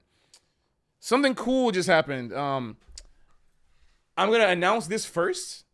I can't exactly say when or what the design or anything like is going to be, but there might be potentially some tenor and soprano mouthpieces in the works. Patrick Bartley style. Because Pauline sent me some mouthpieces because I told her, I was like, hey, I don't really got no, I never really figured out what my soprano, my tenor sound was. So maybe like, can you just make the same like type of mouthpiece? And she sent me some copies of some stuff. Y'all, we're in the future. So I'm not sure exactly when this is going to come out. So like, just be on the lookout for the news whenever we finalize some designs. I'm assuming at least the spring next year, maybe. I don't want to give no dates because we don't know when the testing is going to complete, but definitely be on the lookout for me playing them because you're going to see some of the prototypes of me playing them pretty soon. But at least next year, you're going to start seeing some stuff because we're going to put it out. So just be on the lookout for them. And also, yeah, this JL Woodwind horn. This is my baby. The greatest saxophone I've ever played in my life, basically. And I'm still looking there. John is still making these. So if you want a custom signature New York Patrick Bartley Alto, you can go ahead and go to jlwoodwind.com. I think it's jlwoodwindrepair.com and navigate to the Alto section and click on that Alto, and you can enter code PBART. Enter code PBART for $150 off. And that's a lot of money when it comes to instruments. At least instruments that aren't freaking Mark 6s or Supremes that are $12,000. So, makes a great Christmas gift. Christmas is right around the corner because, you know, after August, you start seeing Christmas freaking advertisements. So you might as well. Like, New Year's is already here, folks. But yeah, anyway, let's keep going. Let's do a couple more. We're doing great with the VOD reviews. All right, so the next person I want to check out is a Alto player.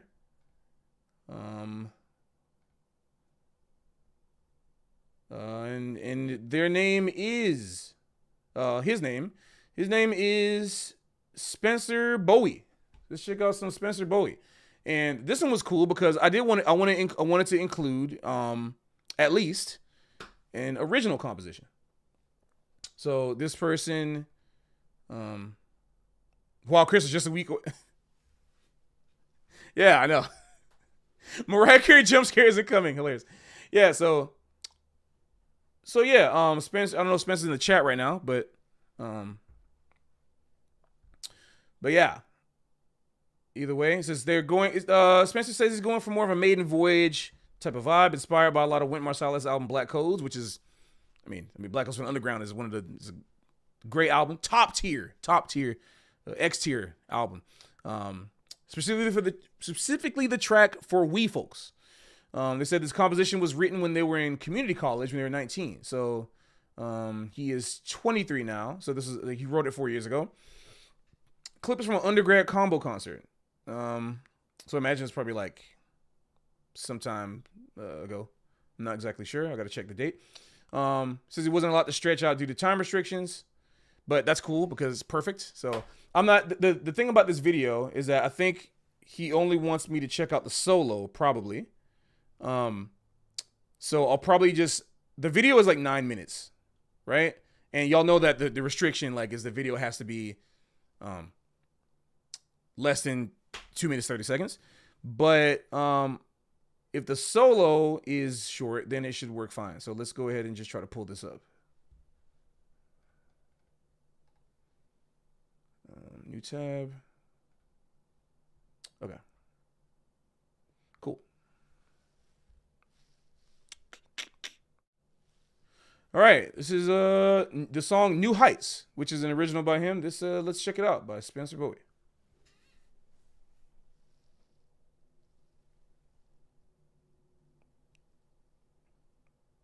Well, in this case, I kind of want to check out the head. I'm kind of curious. I'll jump around to see when the solo starts. Because again, this is one of the videos I know I wanted to check out, but because I didn't have time, I had to this is kind of like more of a react video, I guess. So would I ever play tenor on stream? Yeah, if my tenor can freaking work. I mean, my tenor right now is like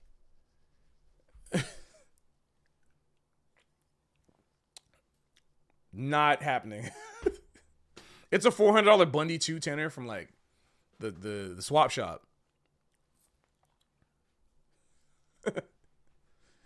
And I should go down and show it to you. I used to play it on stream. It's the same one I played. Those of y'all who watched the J Music streams from like 4 or 5 years ago during the pandemic, it was the same tenor I played in those videos. And it's like in even worse shape now because I haven't played it because I didn't bring it to Japan. So like it was just sitting in my storage for 3 years. But anyway, let's check it out.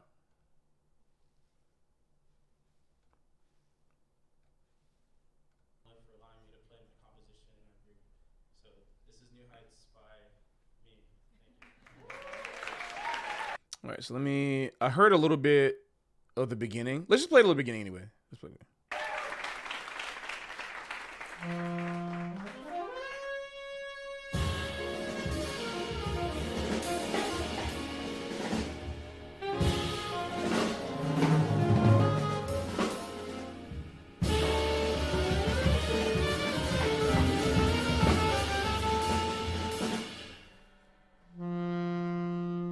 Great tone.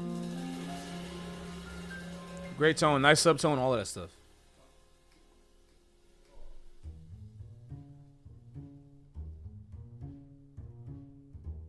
I was actually really into this bass line when I first heard it, and I still am. It's good.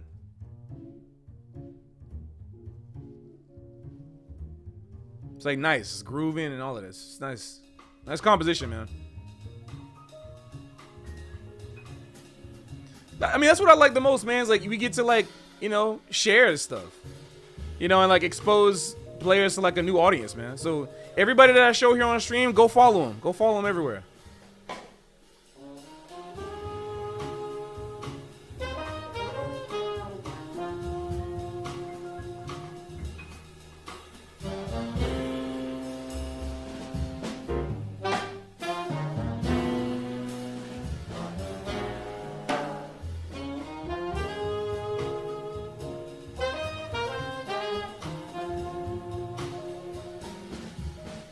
I mean, yeah. I mean, it is a good fit too. you gotta be fly. You gotta be fly and have a good tone. Yeah. Yeah.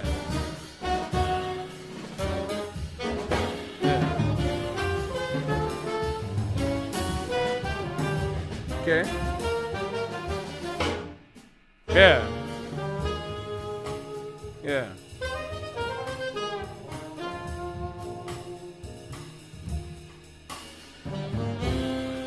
All right, so I mean the tune is great. I just want to find where the solo starts. I don't mean to skip around so much, but sure. I think it's like right. He comes in right here. It looks like, yeah. Cool.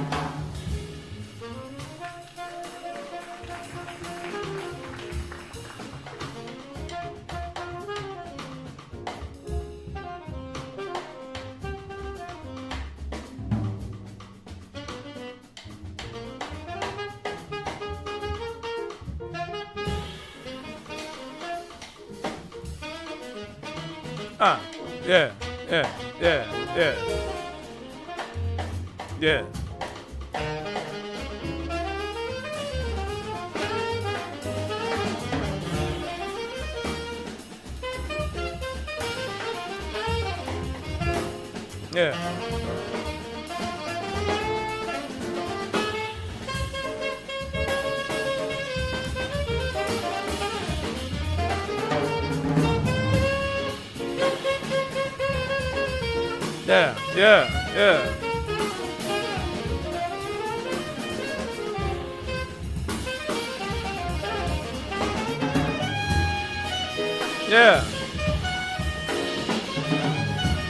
Yeah.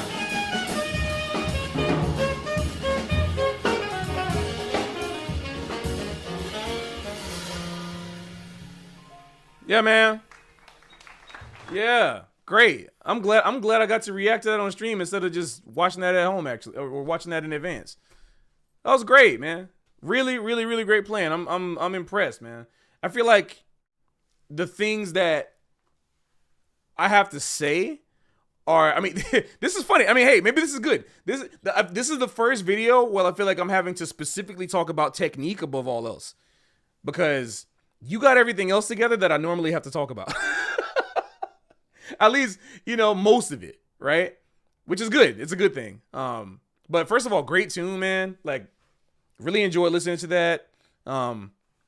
It sounds like you have a really, it sounds like you have a really good command, not just over your tune, but in melody in general, which is really important, man. You know, it's one of the reasons I always will tell people, like, one of the best ways to not only get good at like reading and understanding concepts, but also to solo is to compose.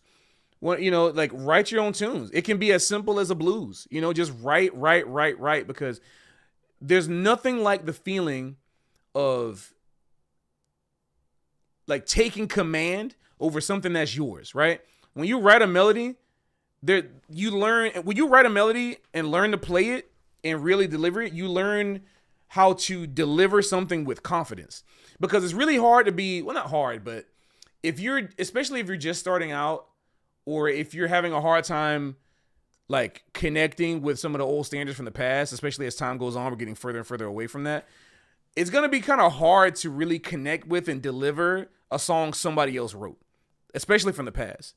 You know, maybe it's a little easier to command a song that you really like that someone wrote nowadays, but you know, it's kind of hard. It's kind of hard to do that in general if you're starting out. Even if you're a great musician. I mean, I know a lot of players that, like, pro players that are great, who there's a marked difference between the way they deliver a melody that they wrote and like a standard. You ever hear that? Sometimes some people might be able to hear that difference where there's like, you know, like there's like a difference, like some kind of energy difference happens. Like when there's like a senior recital. I know when I went to MSM, Manhattan School of Music, and 1/3 of the recital had to be standards, right?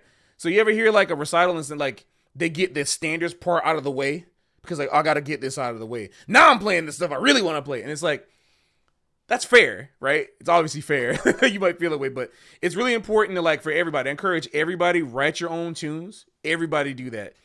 You know, even if you don't get to play them on the grand stage, even if whatever, just write, and practice playing those tunes. You can have confidence. So let's talk about some of the, I guess, like even for the first time, like technical stuff that I want to talk about that I think a lot of people could probably benefit from hearing this, not just you.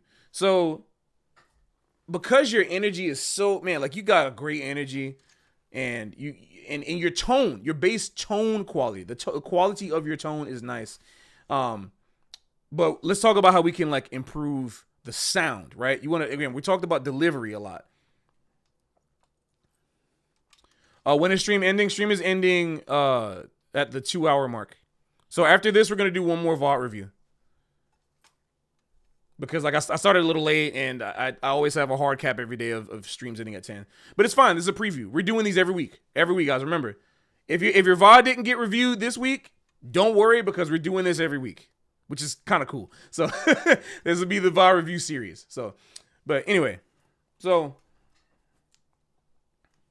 one of the things that I think every alto player, tenor players need to worry about this for sure, but it's a little less of an issue on tenor because tenor players just got it easy. Tenor, it's easy mode. It's like, you know, if y'all play Smash Brothers Ultimate, right? You know, you got Lucina versus Marth. It's like tenor is just Lucina, right? Alto is not Marth, but it's the difference. The difference in what you have to worry about. Because with Lucina, you don't have to space. You hit any part of the sword and they'll just go, whatever. But at Marth, Marth and Roy, you got to space either at the hilt or the tip. You got to space it out. That's what Alto's like. You got to space all your sound, but tenor player can just blow air and it's like something's going to come out. So alto players especially have to be careful of this, and that's making sure, and this is something I actually learned from playing hulasa, the Chinese instrument, because I've always been able to do this, but something that I became extremely conscious of after practicing this instrument was about making sure that when you're playing a long note or any type of like, you know, make sure that like when you're doing long tones, your long tone practice, make sure you're practicing so that your air, when you're done with a note, that the air, you don't like continue to let go of your breath while it's going through the saxophone.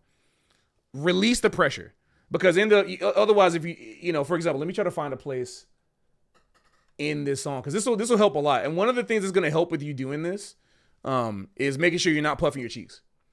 Right? Like I talk about this. There's a video I have, 5 tips on how to get a good, essential tips to get a good sound. There's a lot of debate about this. Like not debate. I've never really seen a debate about it. I think everyone knows that you shouldn't do it, but there's like a divide of people puffing their cheeks and not, and pros doing it. Right? And so people were like, oh, but I thought it was bad. It's like, well, yeah, not everything that a pro does is good. You know, we got to hold everybody accountable, but they're making their money doing their thing. But basically, like, you know, when you do this, I talked about this in the video, but this is like a recap, right? When you play like this,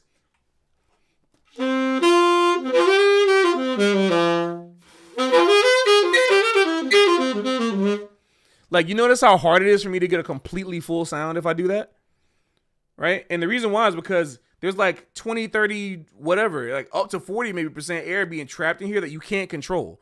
And so what it ends up doing is it shuts down your ability to inflect the way you really want to.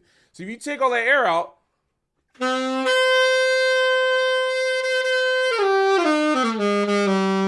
you tighten the embouchure up. Like like somebody commented that my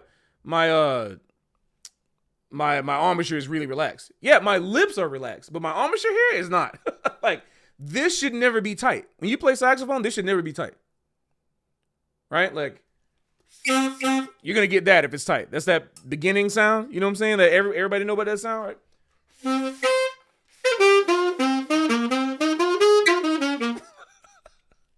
You know what I'm saying? Like, if you have, that's why I made a video about it. If you have that sound, it's because this is too tight and you don't got no strength here. You got to build your strength in your jaw, your cheeks. You know what I'm saying? Like, you got to build strength here, because this right here needs to. The way you build strength here is by building strength all here. You see the corners of my mouth? If I puff my cheeks out, even a little bit, I lose all dynamic control. And that means that whenever I'm going to stop playing a note, right? Whenever I'm stopping to play a note, all that air has to be released. And if I don't take the saxophone out of my mouth immediately and keep the air in my mouth, right? If I don't somehow try to do that, the air is gonna keep going and it's gonna make the note flat as you drop off. Like, so for example, let's go and check out what I'm talking about here, right? Okay, so let's pull up here so I can give you an example. And again, this is not me making fun. This is like hopefully something for everybody to consider, because some people end up doing this without puffing their cheeks, for some reason, which is harder for me to assess. But it's a lot easier to assess if you're puffing your cheeks, right? So.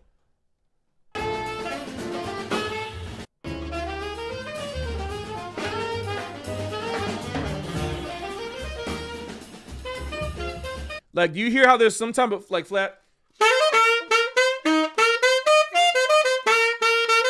Like your articulations are very hard, and it's not because you don't know how to articulate. I'm sure you have great technique. You're playing, you're going in, right? But right there, I can't zoom in on the video, but you notice how when you puff your cheeks out like that, you can't get a detailed articulation. If I'm controlling my embouchure like that, then I can articulate in whatever way I want.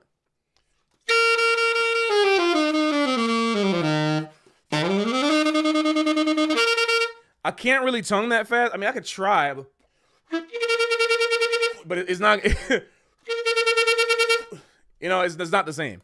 So, let me switch the cameras.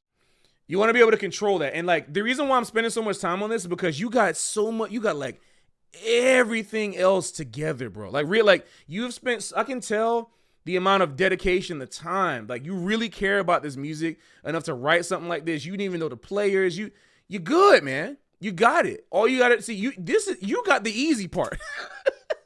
The hard part is all the stuff I done told everybody else. The easy part is having all that spirit and having all the language, and then having to correct your technique, right? So you're in a good place. Don't feel bad. Don't feel bad about this. And you also might think, well, F you, Pat, like I want to sound like this. Then great.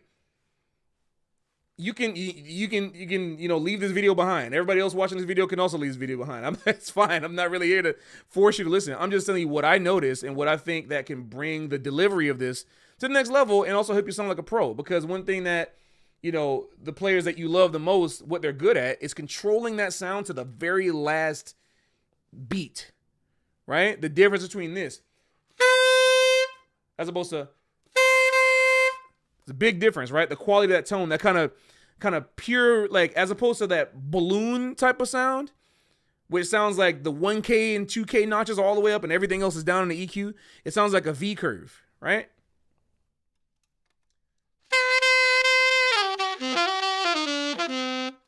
We love that sound, right? That's because Dan actually mentioned in the comment, those y'all can't see in the comments, but Dan mentioned, like, when you puff your cheeks, your tongue raises a lot and changes the airflow. It absolutely does that. So if you want to get that kind of sound, right?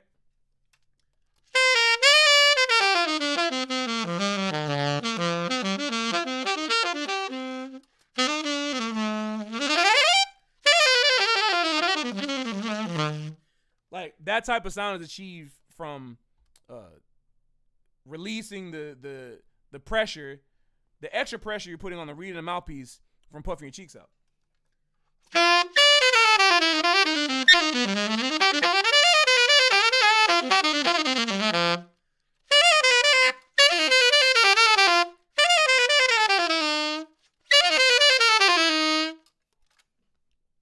because you have less control over the note if you do it that way. And if you take it out, then you have more control. That's really all you need, bro, because you're killing. Like, yeah, like great composition and everything else that you're doing, man, just keep it up because this is awesome. And great band and yeah, and congrats on and also good luck on the rest of your musical journey, bro. Oh, you're here. Pat is suspension. Oh, awesome. Yo, good to see you, man. Yeah, of course, bro. Yes. Mike does not do justice to the difference in the sound. Sucks. What can you do? Because there's a gigantic difference in person. Hopefully you can get the gist. It's great to hear young composers write new stuff that's so energized and so informed. The track was bold, had vast sounding harmony, and like you say, players are right developing the voice. Yes, exactly. That's the thing, man. Like, I could shut down all of the arguments online right now, or all the education videos about how to get a unique and how to be unique, how to get a original sound. Secret is to write. Because you got all this information in your head already. You just got to write stuff. It's already there. You just got to write it out. It's already there. It's already there. It's there, brother. It's there right at your fingertips. Yeah, but yeah, another round of applause for Spencer, man. Great. So let's do one more. Let's do one more of these. It's been awesome. Great VOD review this week. Taking a year out before university to get my jazz trumpet skills better for next. I don't have any mental project. I'm glad. Thank you. Well, we talk a lot about mentality here, so tune into the streams, Tune into the streams. But you will be, if you're taking a year out before university, just listen, play, and write. Like I said, you'll be all right. Don't be bogged up by all this social media crap. I know we're technically on social media right now, but don't worry about it. All right. You're assuming you're 14. You're dirt poor and was not gonna play. That came out, man. You did it. Really rooting for your journey, man. Everybody go follow. What I'll do if y'all have those of y'all who are on the stream and seeing your stuff, go ahead and give me your social media, like DM it to me on Instagram or something, or go to or join the Discord and drop it so I can like share y'all social media pages in the descriptions of the videos when this goes up, because I want people to know y'all. So that's also the benefit of making it public, y'all. We have 45 responses. That's amazing. We got a lot that we can go through. So cool thing is that we can do these a lot throughout the year. And also we can probably do these multiple times a week as well, if people are into that. Because this is actually this is cool. All right. So I actually haven't picked another one to do yet. So let me go through these. I'm going to try to randomize it, but also want to make sure that it's going to be on topic for today. So I'm going to try to find another instrument. I'm going to mute the desktop audio and see what I can find. So I guess it's a little recess. You talk amongst yourselves. Is there any bias against audio only clips? No bias. If you got audio only, that's totally fine. No bias. Audio and video is totally fine. The only bias that I have is on private videos that are free. Right? Because this is a free service that I'm doing, right? So my compensation for it being free, the way I get paid, which is not actually getting paid, but the way I get paid, compensated, is by being able to put this up online for you to see. So, if you would like to pay me, then you can make it private. That's how it works. Because then I'll give it priority, right? Because the priority, I want the priority to be actually being able to show everybody this series. So, do I take all styles of sax playing, such as R&B, gospel, specifically more traditional jazz? So this is a jazz VOD review, like it says on the thing back there. This is jazz VOD review, but I'm open to all sorts of styles as long as they're within the jazz idiom. So if you're playing.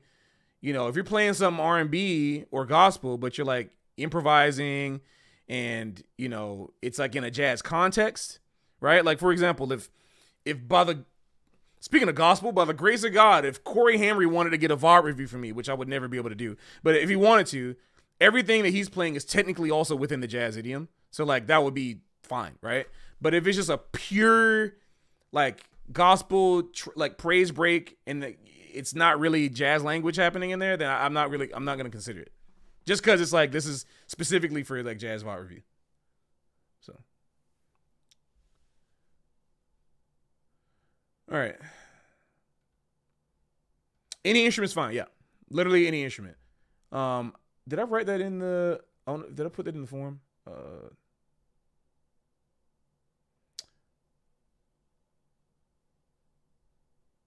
You know what? Thanks for reminding. You know what? While I'm here, let me do that. Let me actually edit this form so that I can't edit it right now. Oh, viewing sheets, right? Is this the way to edit it? No, this is not the way to edit it. I guess I'll do it later because I don't want to make the stream too much longer from doing this. But I'm trying to find a way to edit this.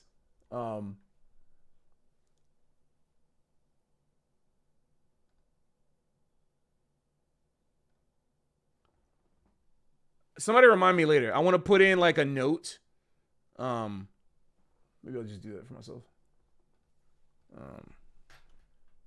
Add notes that all instruments are welcome. Yeah. Okay. So I'll just do that later. Anyway, so let's find one more here, and I want to find a different instrument.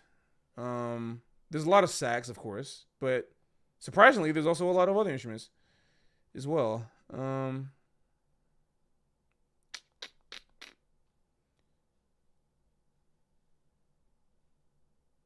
Let me keep going down the line. Let's see.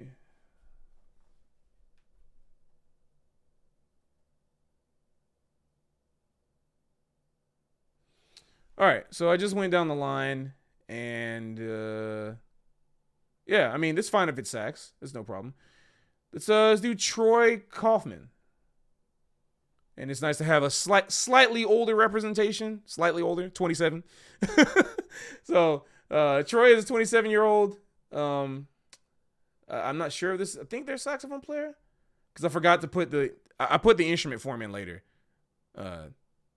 Before I published after I published the form, unfortunately. But Unk almost, that's crazy. I mean, I'm Unk, I guess now compared to people. But they just said this is a clip of them soloing over John Coltrane's tune, Mr. PC, a local jam session. Okay, so what'll be really cool? I'm gonna listen to this first. If it's like more beginner level or anything like that, I'm not sure. It'd be great because that way we can kind of mix up the levels here and give some more like low level advice. But I'm assuming that this might not be beginner level. So let me check this out real quick.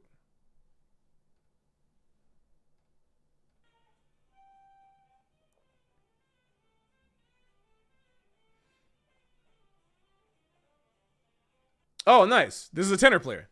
All right, so we have some tenor. Guys, this is great news. We have some variety. We have a tenor player. So let's go check out some tenor.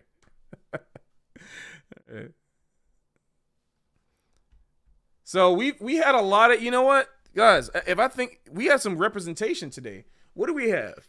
We had clarinet, alto. So clarinet, alto, trumpet, alto, tenor. That's a pretty good spread of musicians. So, I mean, this is great. I mean, it shows the diversity in the community. You know, a lot of communities, not a lot. There's how many communities for jazz are there on the internet?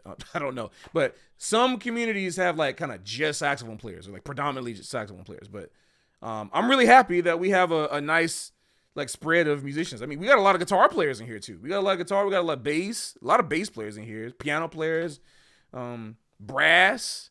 Would be nice to have more singers and more singers in here too. You know, just like have all of the ranges of instruments. So I'm really happy that we got a lot of instruments in here. So it's really good. Really awesome. All right, yeah, let's check out. This is Troy, right? Troy Kaufman. Yep. His name. Yep. Oh, the Discord name is Shinobi Sax. Okay, cool. 30 plus is ascended above. That's crazy. I'm dead? What y'all trying to say? Yo, Orca, that's what I'm saying, man. We dead.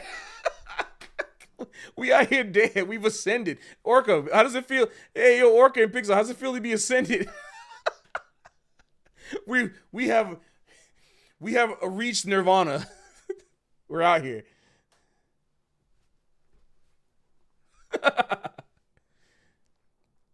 Get ready. I have ascended twice. It's crazy. It is, Dan. So I posted a video on Off Topic about that, actually. Not really about like it being dead, but just, yeah. All right, let's check out this video. Make sure the sound's off and refresh, and we'll get it playing.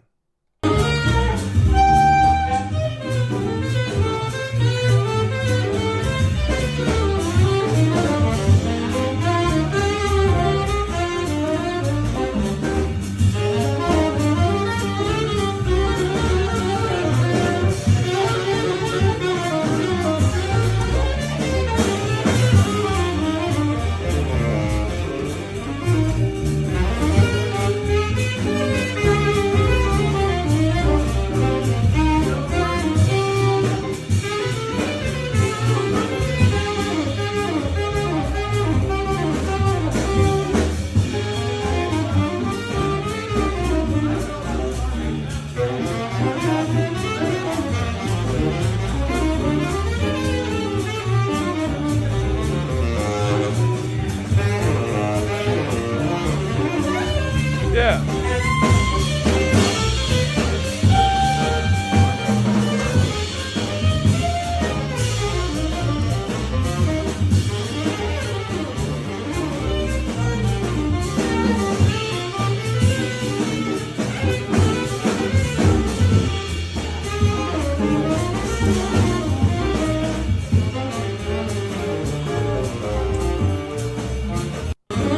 Nice, man. Okay. Great. So we got some stuff we can say. I mean, first of all, again, I don't know what it is with y'all, man. Like, I know I'm happy. I'm happy. I'm literally every single one of y'all came in playing with some passion, man. Like one of the things that I always hate the most about like having to teach sometimes is having to teach people how to get like ask any teacher what the most aggravating thing, the hardest thing to get people to do is to get students or players or whoever, like, right, to put more, to be more confident and put more air in the thing. And it makes me really happy to hear like just people just going in, right? So again, same thing, very similar to what I said before. I don't have to say a lot about that, which is great. But there are some similarities between this and some other videos that we talked about earlier. So first of all, I noticed that you are a tenor player. And what I mean by that is you love your low B flats.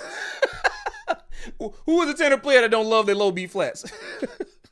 But what I mean by that is, you have notes that you like. You found notes that feel good to you. You go to them. And also you've clearly learned the changes, right? But this is what I would call an example of what's like an intermediate advanced player. This is like that. This is what I would call the step between that is basically an advanced player, right?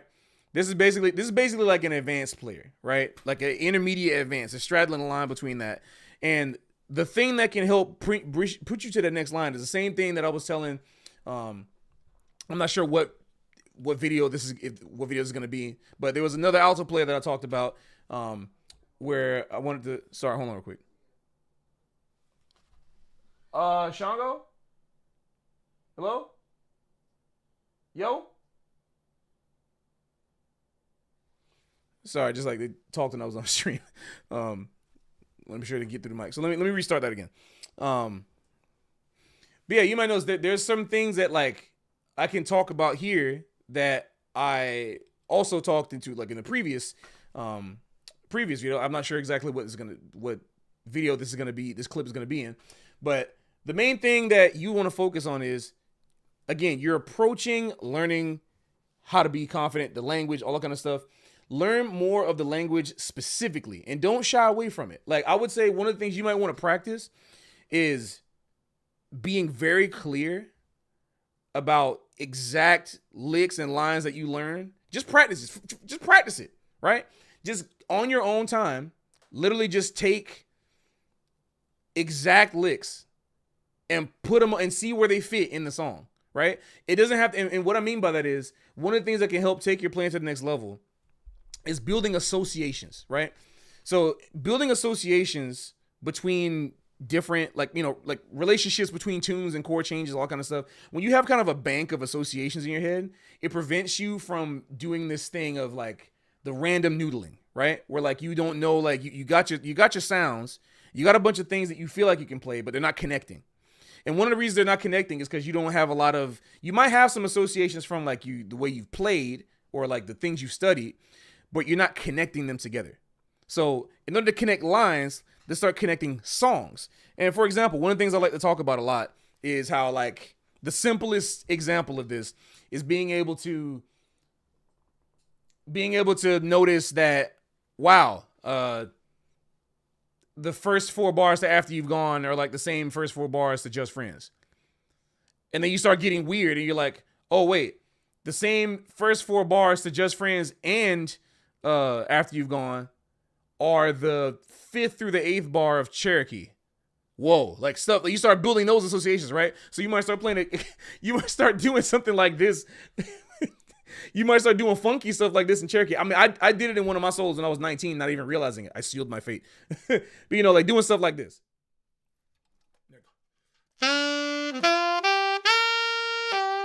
So I'm gonna play Cherokee, right? So here's a solo, like 1, 2, 1, 2, 3.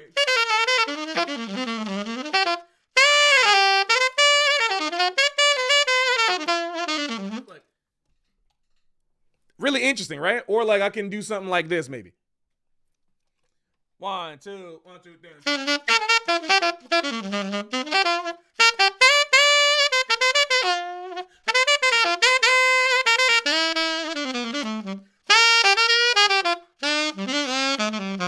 Like I don't know, something like that, right? This type of thing is kind of like it's the basis. This type of association is really what like creates the true advanced players that like then become like pro level players. And one of the reasons why doing that type of thing is so important is because it helps you to see a seamless line between harmony and melody. That's what you need to be able to do. And if you're able to do that, then you won't be thinking, here's a chord, I got to put a note in the chord. You'll be like, no, the line is the chord. Because harmony, like, you know, how time moves, like, it just keeps going and going and going. Like, it's not a static thing. You're not looking at a set of chord changes and inserting notes in here, right? So some of the things you play, like for example, like let me see if I can pull up an example to help you. So, you know, when you're playing here, it was hard to tell what the beginning of the form was, which is again another thing we'll talk about, right? That I can talk to you about, which is about phrasing, but.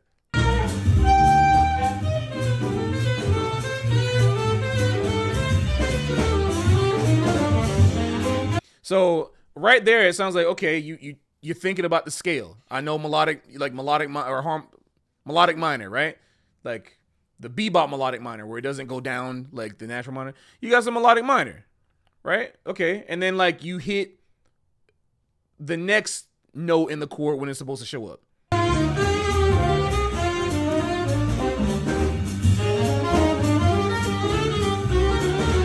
And so if you notice, like you're kind of playing things like this is here, this is here, this is here. And you got a flow state of your emotions, which is great. But it's being stopped by thinking about, I got to play this chord, I got to play this chord, I got to play this chord. So really what you want to start doing is thinking in phrases. And the way you learn phrases is by learning melodies. And so the reason why that whole After You've Gone Just First thing is important is because once you learn how to make those associations with the phrases, you'll notice, oh, okay, in this 4-bar phrase of 2 bars of E flat major, 2 bars of E flat minor, I can play this type of phrase. I can play this type of thing in this phrase length, right? And it's the same thing with the blues. It got 3 main phrases, right? The 1 phase, the 4 phase, and the 5 phase, right? And even in a 2-5-1, a 2-5 is just an extended 5, right? So it doesn't matter. It's the same thing. There's like ways that you think of the phrases. And it's, if you think of, I'm going to play 4-bar phrases here, and you really pay attention to that, no matter how advanced it gets, If you think I'm going to play 4-bar phrase here, 4-bar phrase here, 4-bar phrase here, as the building block, as a starting point to like really make a good solo, just start there. It's not even complicated.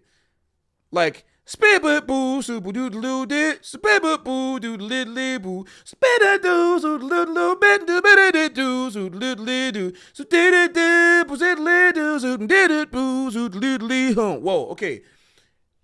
The reason why Train was such an incredible musician was because he understood the blues better than most of the people he was playing with that were the younger guys that only wanted to, play the out stuff. But he knew the blue. Why does his stuff sound so different? He had that background that he born in the South, always country, never gonna stop. Sorry, my Philly people. I've had arguments with some people about, they tell me, nah, Train's a Philly cat. And I was like, he was in the South till he was 17. I'm not trying to start no regional war, but I'm just saying, like, he was a country blues man. And so Train didn't have to study like that type of phrasing as deeply because it was already there and inside him. And all of the gigs he was playing, even when he went to Philly, and he was playing gigs with like Earl Bostic, and he went to, play dance band gigs with Johnny Hodges. Like, that was all there. 1954, he played with Johnny Hodges. There's a great recording of that on YouTube you can check out. Incredible recording of him. It's not a chord change. Then you can start to make sense of your solos a little more. You know what I'm saying? Because then the harmony will start to become melodic to you. And you have no choice but to play melody all the time. Even when you want to be out, you'll still be melodic. And I don't like saying the word secret. I hate that. The secret to whatever. But it really is the key. It really is kind of the key to like being able to play out and still have people like what you're doing. Because it means you're never lost. You're always there. You're always keeping in mind what the phrase is going to be. And the really advanced, like if you want to know what's the difference between like intermediate and advanced players and like top level players, it's really that understanding of how to understand the phrase grid and when it's time to put the bar lines on and take them off, but still see the complete picture. So that's really the main thing you got to work on. Because again, powerful sound, man. Good. Keep doing that. Powerful sound. Great confidence. Ideas. You want to play the blues. Like, man, thank goodness I don't got to tell you to play the blues because you can play the blues. You know what I'm saying? You weren't really, you weren't playing a whole bunch of complicated theory stuff. When it was time to go out, you tried to go out. Like, you're doing it. You're going for it, which is freaking awesome. The only thing you need to do is like develop an appreciation for the simple stuff, which I'm sure you probably do. I'm not trying to make no assumptions about you, but, go and examine some really simple melodies, man. Go back in time and check out the people that Coltrane checked out. If you're playing a Coltrane tune. What inspired him to do this? Okay, who is Mr. PC? Paul Chambers. Okay, who Paul Chambers like listen to? Well, all these different types of people, whatever. Like Train spent a lot of time with Bird. Who did Bird spend time with? Like Leslie Young love Frankie Trumbauer. Like you don't have to know all the Frankie Trumbauer stuff, but just get an appreciation for the simple stuff. Get the framework of whatever time period that you're in, and get with some melody. And you'll be golden. That's really it, because you got it. So, yeah, man, that's awesome. Another round of applause, man, from a man, Troy Kaufman. Another brave person coming on the stream. Loved it. Well, man, I mean, dang. We got through what, 5 submissions, and that was already pretty freaking killing. Everybody who submitted some stuff really did a great job. And yeah, I'm really looking forward to the rest of these submissions, man. Like, all of y'all are really putting your best foot forward. You're really trying to play, and that makes me happy and very proud of like what the scene can become. So, yeah, this stream will be available.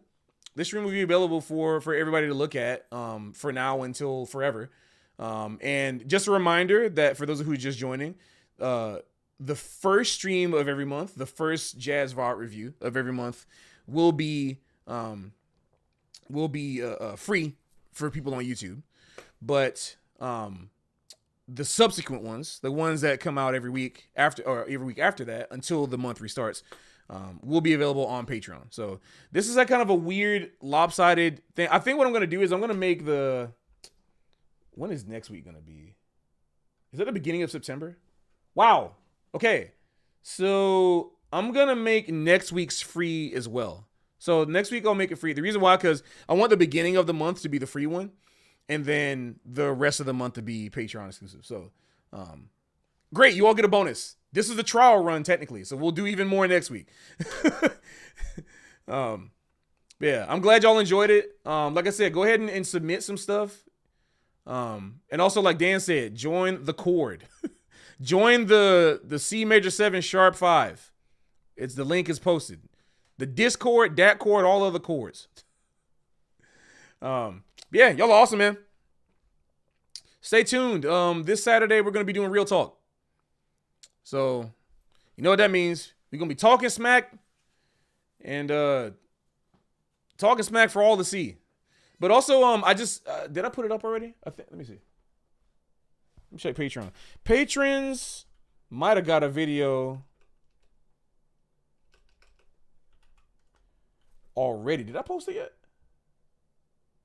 I did not post it yet. Where is it? Oh, it's right here. It's uploaded. Okay.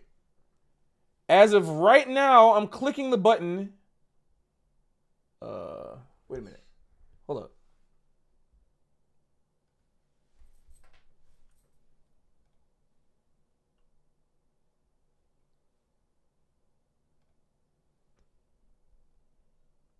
Okay.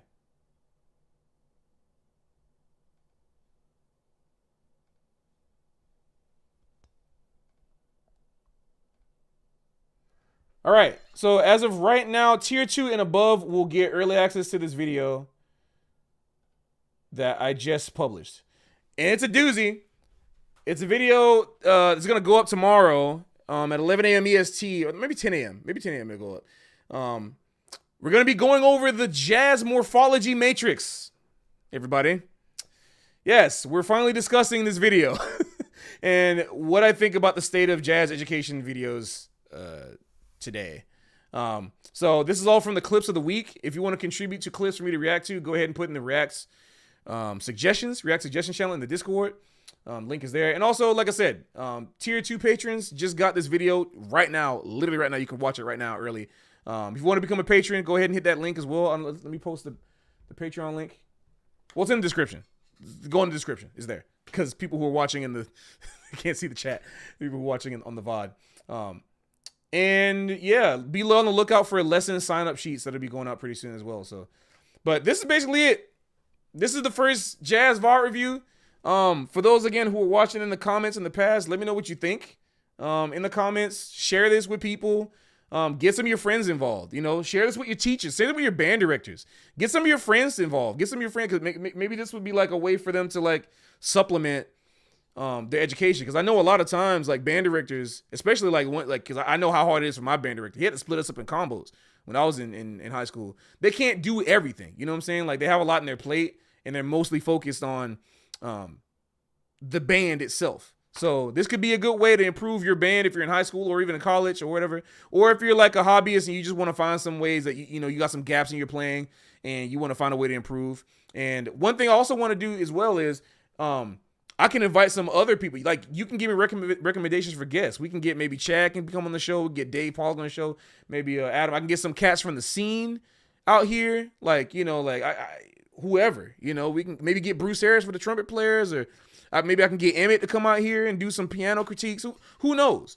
If y'all want that type of stuff, we can do some collaborative jazz VOD review as well. So there's a lot of potential with this series, and I'm extremely excited for this thing to pop off in a very serious way. So once again, thank y'all, everybody. I'll see you in the Discord. And yeah, have a good night if it's nighttime for you. If it's daytime for you because you're in the Oceania or Japan region, have a great day. But either way, that's basically it. Take care, everybody, and I'll see y'all later.